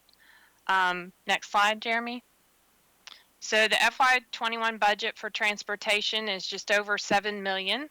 The funding comes from the paving fund at $1,334,380. The OLOST infrastructure is $1.5 million. LMIG, our allocation from the state, is estimated at $2 million, and our T-SPLOST discretionary is budgeted at $2,250,000. Next slide. So the projects that's been included in the budget for council's consideration is resurfacing at $3 million, a match of the Z230 projects, which our match of those grant funds would be 20% or $2 million. The projects that we're wanting to consider for FY21 include the South Lumpkin Road streetscapes and trail, the Steam Mill Road safety improvements. That project is currently, there's a study, and we'll have some recommendations from that study. So moving forward in FY21 to implement those improvements. Military Road, the 17th Street, Linwood, 13th Avenue improvements, and then Whitesville Road improvements, Whittlesey to Williams. So those are the projects that we're wanting to program as a match, the 20% match through our GDOT funding. And then for LMIG, allocating that funding as part of the Spiderweb project, and this is in addition to the Spiderweb, it's the replacement of the Bull Creek Bridge. We do have some state funding that's been allocated to this, but anticipating the cost of the replacement of that bridge and adding the LMIG funding for that allocation. Next slide. Ms. Hodge, would you remind us what LMIG is, what it stands for, and where that money comes from? Yes, it's a GDOT program that they provide. There's a formula that allocates funding to us. Local maintenance improvement grant is what LMIG stands for, and so we get an allocation each year from the state for local projects. So the $2 million that you're showing there is LMIG money, or is that our match to LMIG? That is the LMIG money. Okay. This year it was over $2 million. It was about $2.2 million this current year. So we're estimating at $2 million. Those will come back to council specifically when that exact dollar amount is determined. Thank you. So Jeremy, if you'll go to the next slide. I also have included T-SPLOST discretionary summary. This shows the projects that have been budgeted or completed. Funding has been allocated from the beginning, which started in FY13. You can see the column that's highlighted, which is FY21, and the projects that we're recommending would be $800,000 of resurfacing, $350,000 as the match for the Steam Mill Road project.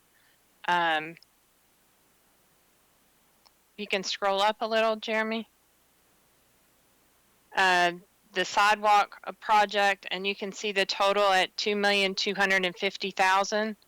And at the bottom, the cumulative project allocation balance. You know, when this originally T-SPLOST started, council approved an allocation, and so this would be the balance that would be remaining at the end of FY21 in each of the categories that has been previously approved by council, showing an anticipated City balance. Council Pop Barnes is now exiting.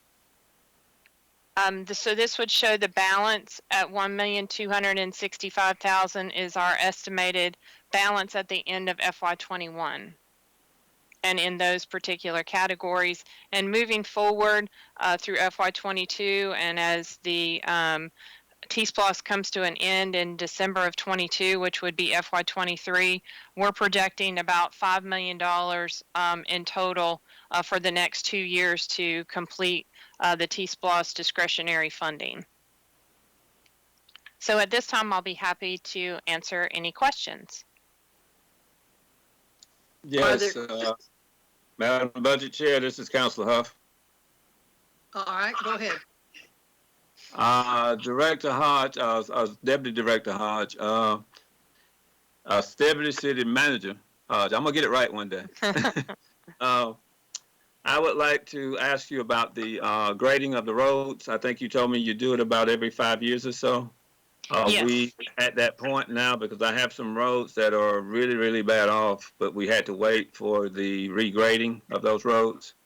Yes, that RFP is under development now, so that will be something that's coming forward in the near future. We'll have a new pavement management scoring for each of the roads in the city. Okay, thank you. Yes. Madam Chair, may I speak? Sure, go ahead. Thank you.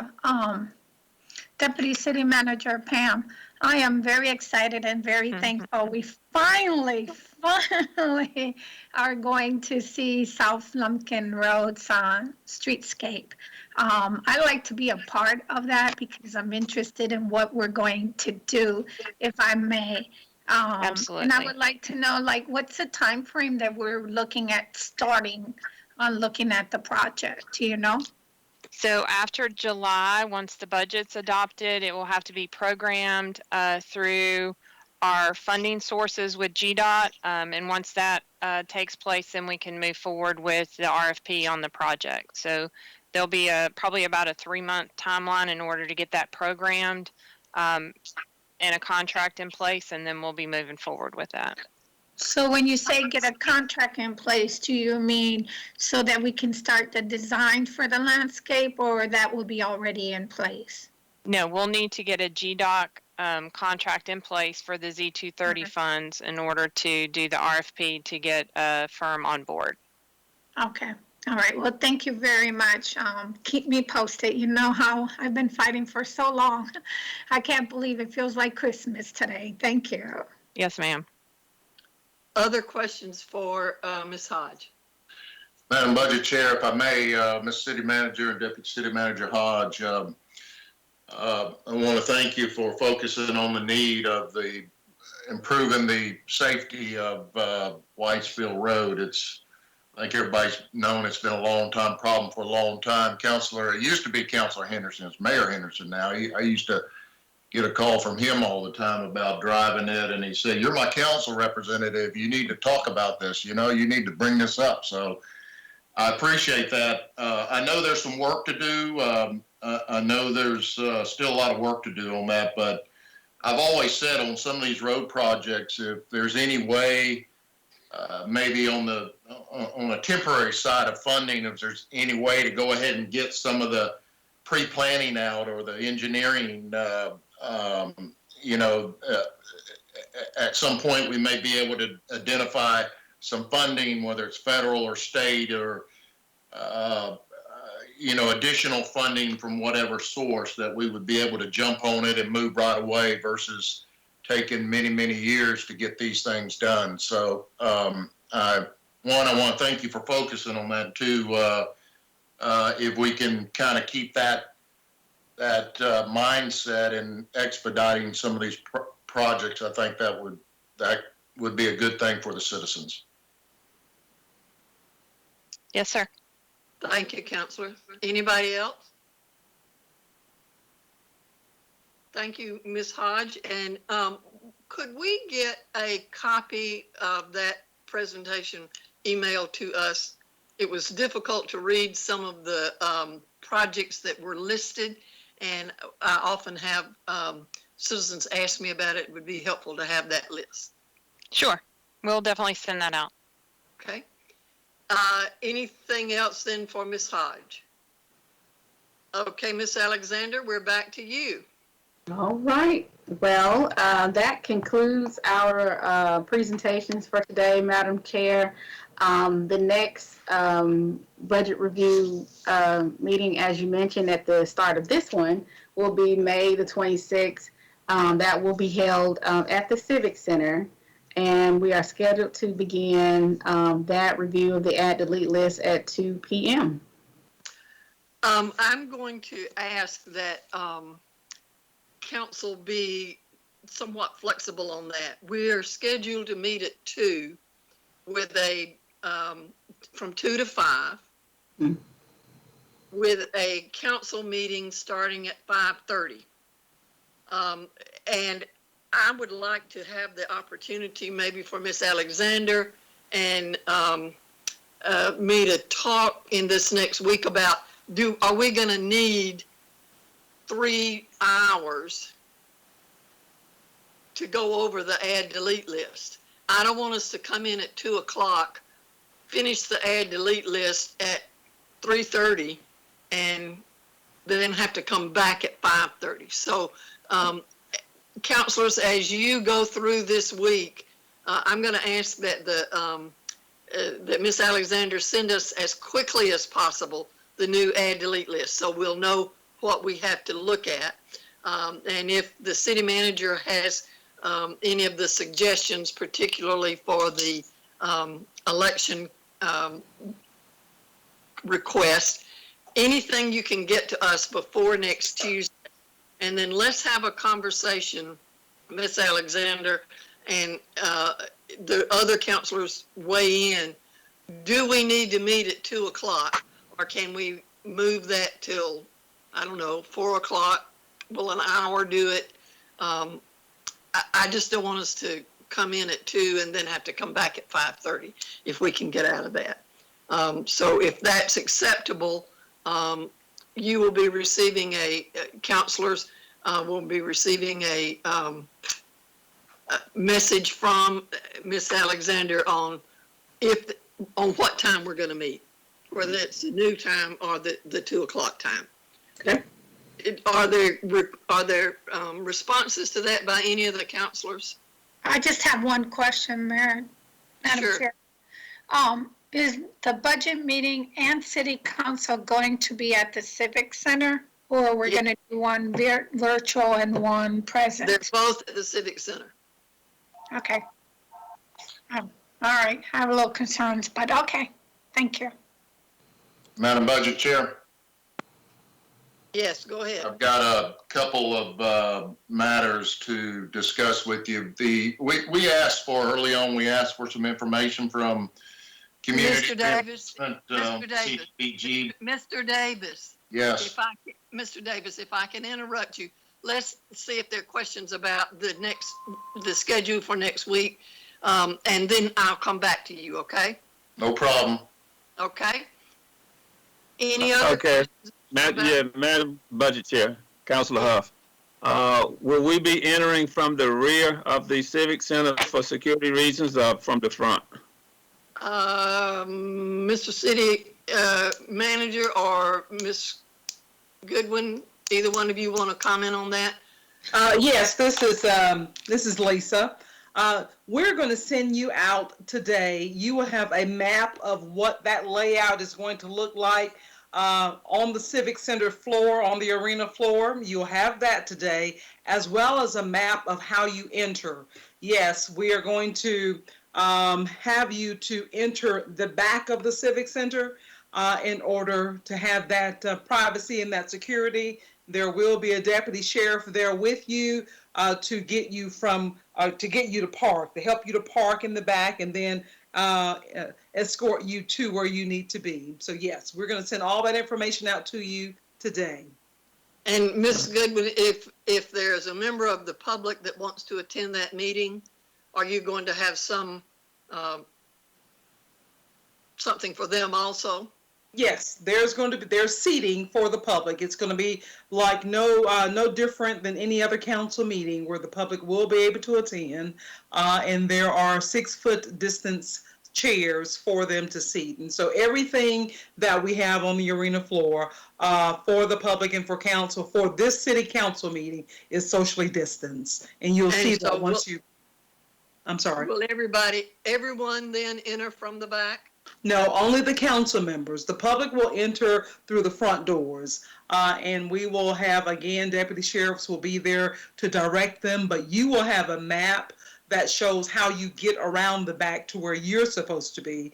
And then we'll have staff available too. Should you have there's confusion or don't know how to do it, they're going to help you get to where you've got to go. And they will know who everyone is. Yes. Okay. All right. Thank you so very much. Anything else on next week's meeting? Okay, Councilor Davis. Thank you, ma'am.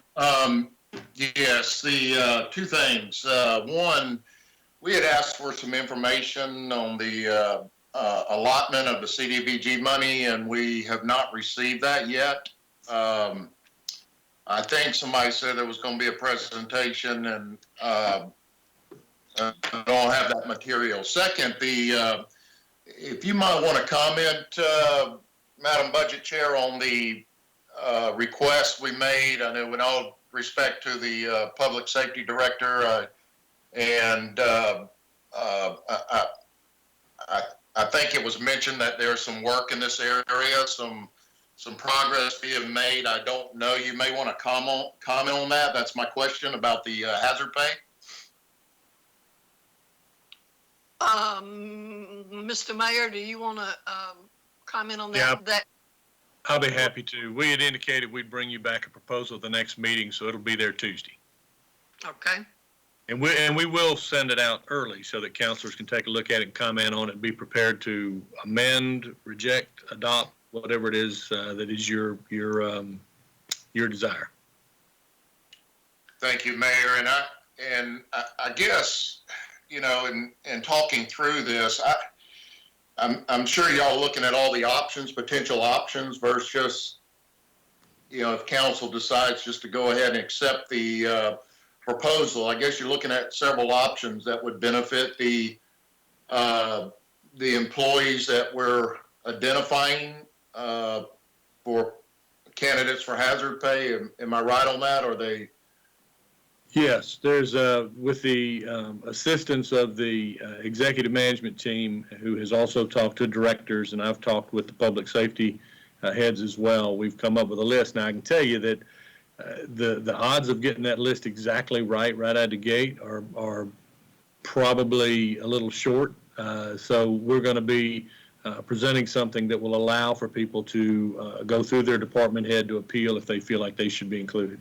Right, and I had heard some variations of possible options that would put more of the pay in pockets versus it going back out for taxes or other purposes. That's kind of what I guess I'm asking. I don't know if there's going to be those type of options, but I'm sure y'all are looking at that. We'll bring you a recommendation, and we'll let it out. We'll send it to council prior to the meeting, and we'll also include some other notes on things that we put some thought into and why we decided on what we decided. And then from that point, it's obviously up to council. Whatever council wishes to do is what we will carry out. Perfect, Mayor. Thank you. Thank you for looking into that. Yes, sir. Anything else for the good of the order? Yes, ma'am. I would like to bring up the issues that I had questions about at the very beginning. I'm sorry. I've got you down here and in big bold letters, and I overlooked it, Charmaine. I'm sorry. Councilor. I think maybe Councilor Davis was mentioning this when he was talking about the CDBG funds, but I have a question about the commitment that is allotted to Chase Homes on the budget overview. It says Chase Homes commitment allocated from CDBG. Or I'd like to kind of find out what's earmarked, like what's what's going to be paid, what this is going to. And then also, it seems like Chase Homes falls under the Housing Authority. And so why would the Housing Authority not, why does it need our money from our budget? And so I just have a couple questions, and hopefully maybe next week or maybe today that could be discussed, because that might be something that I would want to put on the delete list. Mr. City Manager, Mr. Mayor, either one of you want to respond to that? Well, I will start out, and then I'll ask Deputy City Manager Hodge to weigh in. But we've had a long-standing partnership with the Housing Authority that started at Peabody Apartments when they got the first Hope 6 grant, and it was a $36 million grant, and we pledged financial support in a number of different ways, and some was that we would go in and do some sewer work that had a value on it, but it was a partnership as we moved in the direction to move from what used to be known and viewed as public housing to what you see today. And then from Peabody, we went to, I believe the next one was BTW. We've done at least 3 projects, and Chase would be the 4th, but we went to BTW, and we were a participant with BTW in a similar way. It was roughly a $35 million project, and we played a role in the BTW project. And part of what we brought to you, I think early on, or earlier this year in 2020, and as part of the budget, that we were going to not use general fund money, and instead we were able to substitute the pledge that we had made with CDBG fund money, freeing up some general fund money, and that may be what you're referencing. And so I'm going to ask Deputy City Manager Hodge to further comment on the use of CDBG, because it was those were eligible dollars that would free up some general fund money. And so like we've done with Peabody and with Baker Village. Baker Village. I'm sorry, Baker Village was the 3rd one that I couldn't think of, but we did it with Chase, we did it with Baker Village, and then we did it with BTW, and now we're dealing with Chase. And so public housing is not the public housing it used to be, and our citizens in Columbus are afforded a much better quality of life as a result of the work that Lynn Williams and the Housing Authority have put in. And we've been fortunate to have Lynn Williams in his skills and ability and his former background working with Housing Urban Development. Deputy City Manager Hodge, you may have the specific numbers on Peabody and then BTW and, Baker Village and then BTW and now Chase. And typically it's been somewhere around $3 million that we would pledge, whether it was using sewer funds or paving funds or using a real cash out of the general fund. Deputy City Manager Hodge, would you just maybe provide more of the details in what we've done with the Housing Authority to make public housing a better place to live in Columbus, Georgia? Absolutely, and I don't have the specific numbers for the Peabody and the Baker Village, but BTW was an agreement that was done in 2013 to contribute $2.5 million to that project. The last $1 million was not paid, and that was a general fund commitment. In March of this year, just a couple of months ago, we came to council to revise that agreement for BTW to release the $1 million that was due out of the general fund for the BTW project, and instead executed a new MOU with the Housing Authority for use of CDBG funds for the Chase Homes project. So that was part of the agreement that was approved by council in March. And that was $250,000 for 4 years, funded out of CDBG funds, which is the purpose obviously is for low to moderate income opportunities within our community. And this is definitely a good fit for that allocation. And so that was approved in March, and we have been moving forward. That is included in our budget for CDBG. I know Councilor Davis has asked, this will be on the agenda for May 26th for the CDBG annual action plan, and that summary of the allocations to our public service grants as well as home dollars for affordable housing, that will both be on the agenda for May 26th. But I can get that information for the relationship that we've had with the Housing Authority on previous projects and send that out to council as well. And I want you to do that and send it out because we've made tremendous progress. When I go to other cities and see what their public housing look like today, it looks just like it looked back in the 1970s. When you go to what we deem public housing and a blend in Columbus, you don't know that you're there. And there's a mix of affordable housing and public housing, and there are a lot of Section 8 vouchers, and we have taken care of the least of those or these in our community by making home where they live a higher quality and a better place to live. And you don't see what you used to see in terms of level of crime in these new facilities that we've put them in. And I'm really, really proud of the partnership that we've created with the Housing Authority. But the bottom line, what you see for Chase was an opportunity for us to convert the use of general fund money, which is where we heard what we desperately need, general fund money, and we were able to take federal dollars and replace the general fund money with federal dollars, which is good for us as we are going through our budget process right now.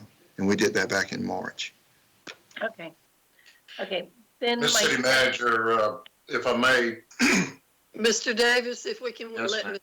Brad. It's okay if Glenn wants to talk about this, that's fine, because I wanted, when we're done with this, I want to move on to a second point.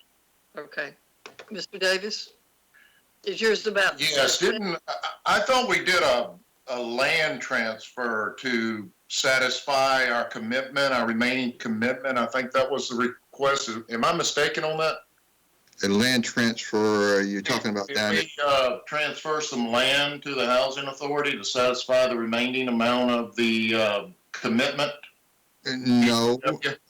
No, I'm not sure what you're referring to, but we, down in the BTW area, you know. Well, we had a commitment with them, and I thought that what we did was move it over and transferred or gave them in lieu of some land in City Village. Is that? Deputy City Manager Hodge can maybe respond to that. We've had conversation with them. Right. Originally for the Chase Homes project, it was going to be or requested to be located in the City Village area. That land is not suitable for housing. We did some environmental reviews on that land, and it is not suitable for housing. And so Chase development is going to remain on the existing site. So there was no transfer of property related to Chase Homes and that City Village property. Okay, so what we're doing actually is a continuation of the commitment that we've already made from BTW. Like City Manager said, we just transferred it over to the CDBG money, right? Yes, we released the 1 million that was owed on the BTW project and now is allocated to the Chase project for CDBG funds in lieu of $1 million from the general fund.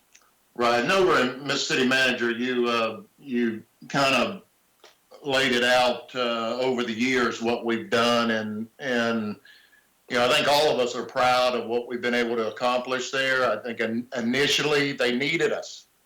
They needed our help, and we needed to assist. Since then, they have grown into a very, very healthy, financially healthy organization. They're doing quite well. They're probably doing as well as any other organization in this town. And that's important for people to understand, that they've got the resources, the financial resources to take care of the housing needs in our community. And I just want people to know that.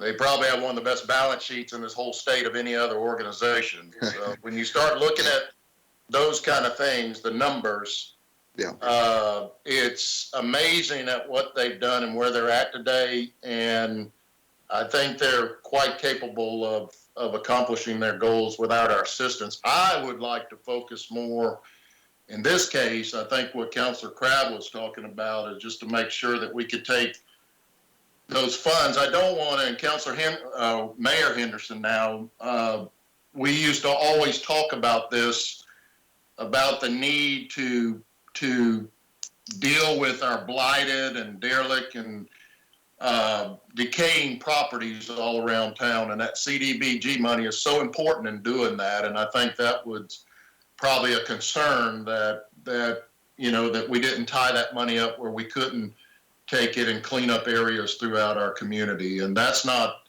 what we're saying here. We're saying that we're continuing a commitment, but I don't want to see that money earmarked where we can continue to clean up our neighborhoods and our community. And that's a concern I have. Well, and let me just say, Councilor Davis, and of course, I haven't seen enough specifics on their finances to say how strong they are today versus where they were back when we started the partnership with them. But I do want to take this opportunity to thank the mayor and council then and now for stepping up to partner with the housing authority because truly, if you lived in Columbus, if you've lived in Columbus for more than 30 years, you know the difference then and you know the difference now. And even when you go to Phoenix City, because I think what we did in leading the way, they picked up and they've done much of what we've tried to do over in Columbus to do a paradigm shift related to public housing in our city. But they may have needed us back then, but it was a good partnership. And that's why I want to take the time to thank you, because you know, I've gone to all the ribbon cuttings, and if you went to the ribbon cutting at Columbus Commons on Veterans Parkway, if you've gone to what used to be Chapman Homes out next to Baker Village, and if you went to the groundbreaking at Baker Village, you know, it's a place that people can live and be very, very proud.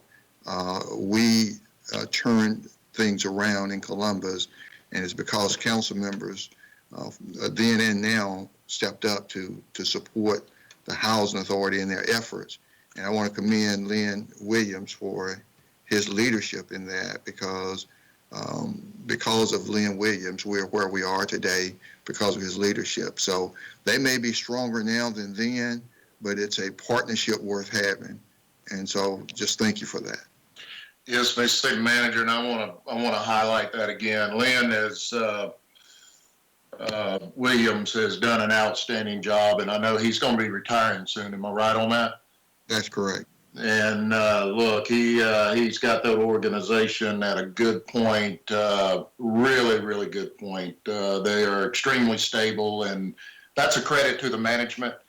and all the members over there. So that's one good thing that that this community should know, that Lynn Williams has served our community well, and he's left that organization in extreme good shape. And you know, that's a credit that he can leave with. Yes. Councilor Crabb. Okay, my second point was I want to go back and address the golf courses. I've heard everything that everybody has said. I actually went out and spoke with the pro in between these sessions. And I don't know how to do this necessarily, but when I first looked at this budget, I was thinking of cutting out some of the funding that was going to the golf courses. Now what I'd like to do is just move some of the funds around. I'd like for 100,000 to go to each of the golf courses. That would mean reducing the funds going to Oxbow Creek by 50 and adding 50 to Bull Creek. And my reasoning behind this is, after speaking with the pro, and speaking with other counselor members also, I now understand and I appreciate that we knew from the get-go that we were always going to have to subsidize Oxbow Creek Golf Course. But what I understand now also is that Bull Creek could become self-sustaining in fewer years, and also it could catapult itself to a position of being self-sustaining, but also making a profit. So what I'm hoping that we could do by giving 100,000 to each organization is to bring Bull Creek up quicker to the point where it's self-sustaining or profitable, and then Bull Creek replaces the city budget in sustaining Oxbow Creek. And so by giving each of them 100,000, it will take Bull Creek to that position faster. Okay, Ms. Alexander, I think we probably could delete 50 from Oxbow Creek and add 50 to Bull Creek on the AddDelete list. That would be a simple line item adjustment for the general fund, but keep in mind that the golf courses, the budgets were balanced with those subsidies. So if we are going to adjust the revenue budget, because the subsidy for the golf courses would be considered a revenue item from the general fund to the golf courses, we also need to find where we're going to cut 50,000 from the Oxbow Creek expenditure budget, and where we're going to add 50,000 to the Bull Creek expenditure budget. The pro told me that Oxbow Creek only used 80,000 last year. Out of the 150 that we gave them, they only used 80. And Bull Creek only used 20, is what I was told by the pro. He said that he's not going to allow that to happen again. He will make sure that he uses all of the funds given to him. But so I believe, based on what he's telling me and from last year's budget, 100,000 to Oxbow Creek would work. Well, and let me just interject. I mean, maybe the pro knows more than what I know, and more than what the finance director knows. And I would have to yield to the finance director to see if the golf pro, who I'm sure does not deal with the finances, if he's accurate or she's accurate.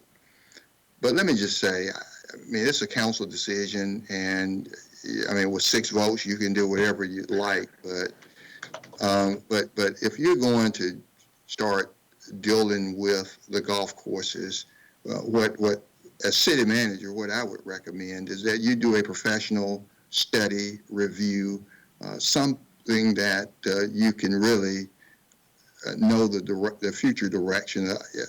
I don't want to just haphazardly just say, let's move this, move that. I mean, I don't know. And if a golf pro is who's sharing it, maybe he knows. But if you're going to do something, we ought to get it right. And I think the way to get it right is to, I mean, we probably need a review. We need a full review of golf courses. I mean, are our fees what they should be, our green fees, our cart, I mean, I don't know.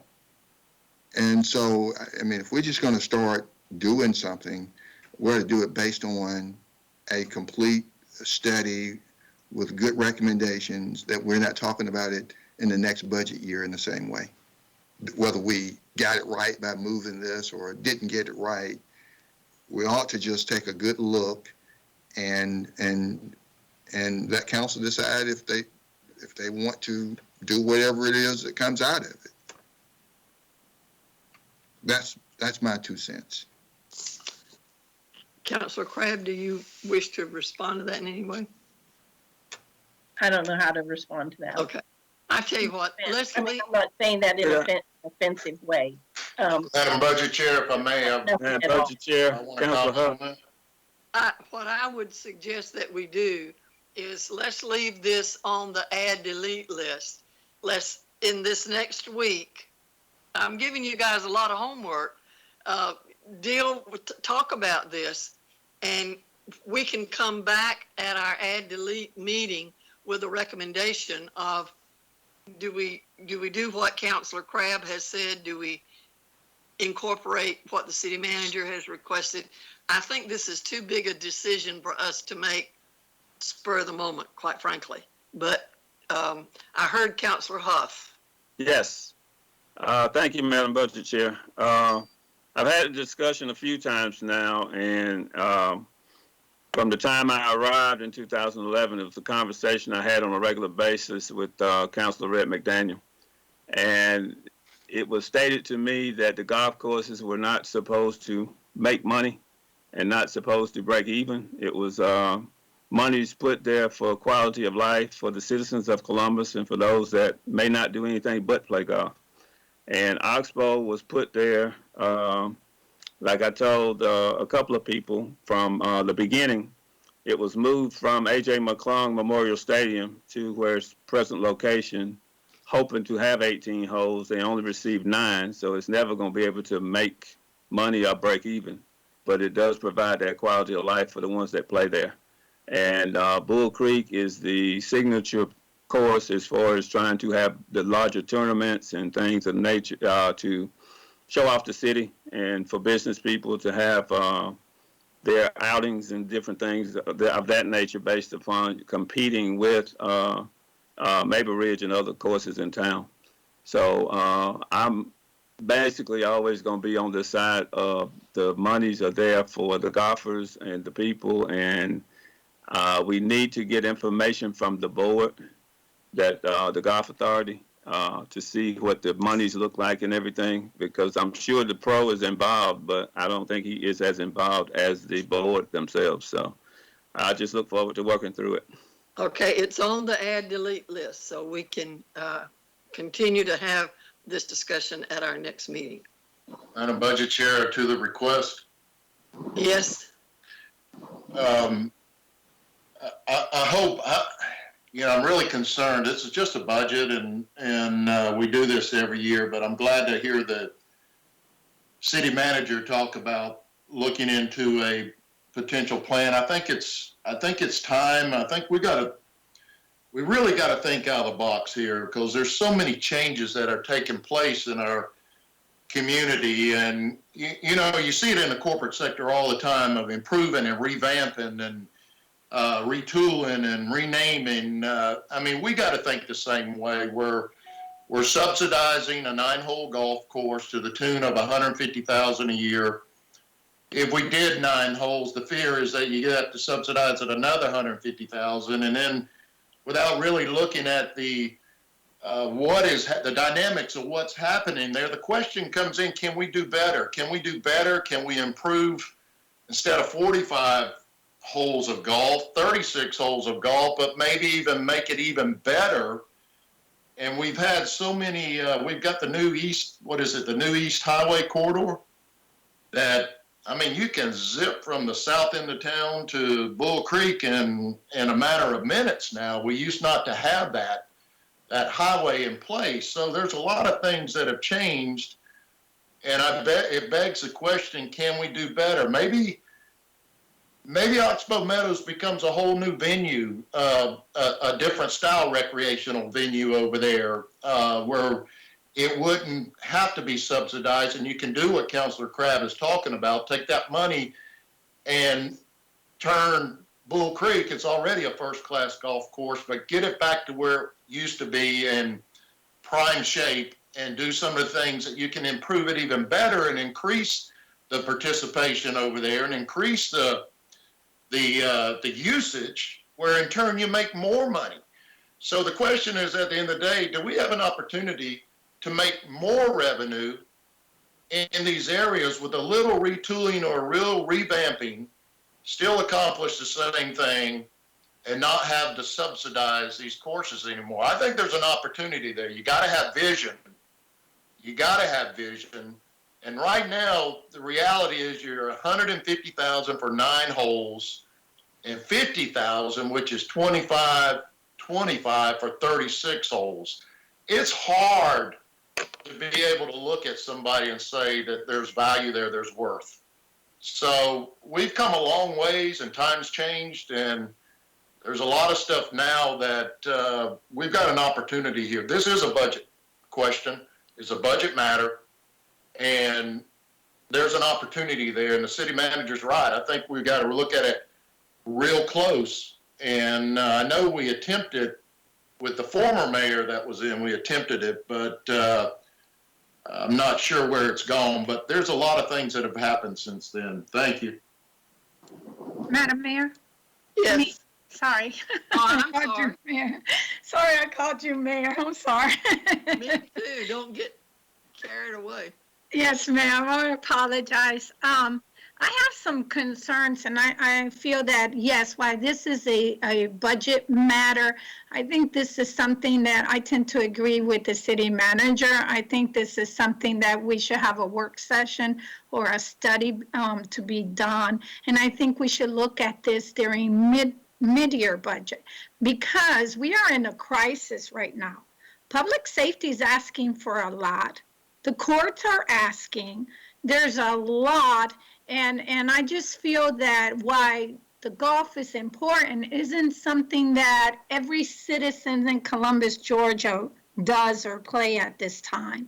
And considering where we are at the budget, I agree that we should have a study or we should form a committee. We should look at both of them, but not during this budget session. I think maybe in mid-year or later on. I think whatever we have in place in the budget now should be in place. So I'm not in support of adding any money or taking money away from any or either of the golf courses.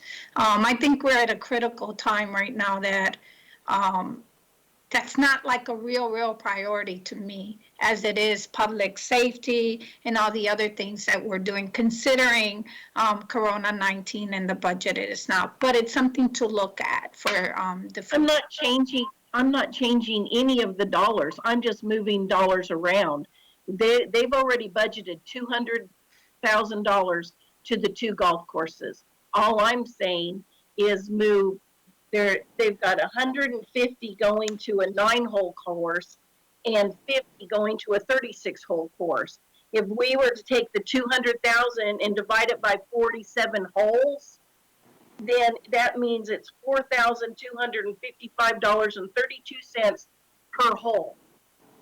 So if you were to really divide that up and give that per hole cost, it would be $153 and some, $153,191 to Bull Creek and $38,297 to Oxbow.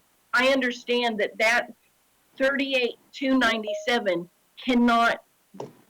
Oxbow's going to need more than that. So we just split it 50-50 and get 100,000 to each. And so it's not changing the budget at all, except moving 50,000 from Oxbow to Bull Creek, making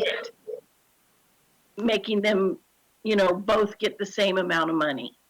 And Councilor Crabb is correct in terms of the subsidy that's being provided to the golf courses from the general fund, but it will require a budget adjustment for each of the golf courses. So in order for... let's continue this conversation next week when we do the AddDelete list. Can we do that?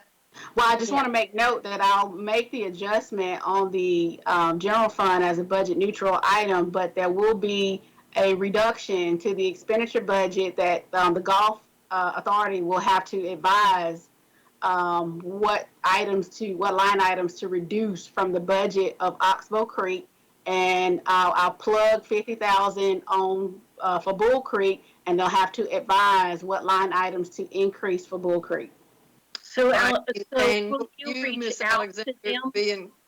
be in touch with those two entities between now and next week to see if they can give us some idea of what they want to do with that? Yes, ma'am. If it is approved. Yes, ma'am. I'll reach out. Okay. Madam Budget Chair. Madam Budget Chair. Yes. Can we go back just for a minute to Chief Bourne's presentation? He had one item on there to a pay reform from 5 years to 3 years. Can we add that to the add and delete list, please? Counselor, you can add anything you want. Okay. Can we have that added, please? Yes. Okay. Thank you. Alexander. Thank you. Anything else? Sorry, I was on mute. I'm sorry. What? To add the Chief Boren's pay reform. Okay, so I'll have to. So now the chief wants all of the years to be at $3,500. There is no differential in the years of service.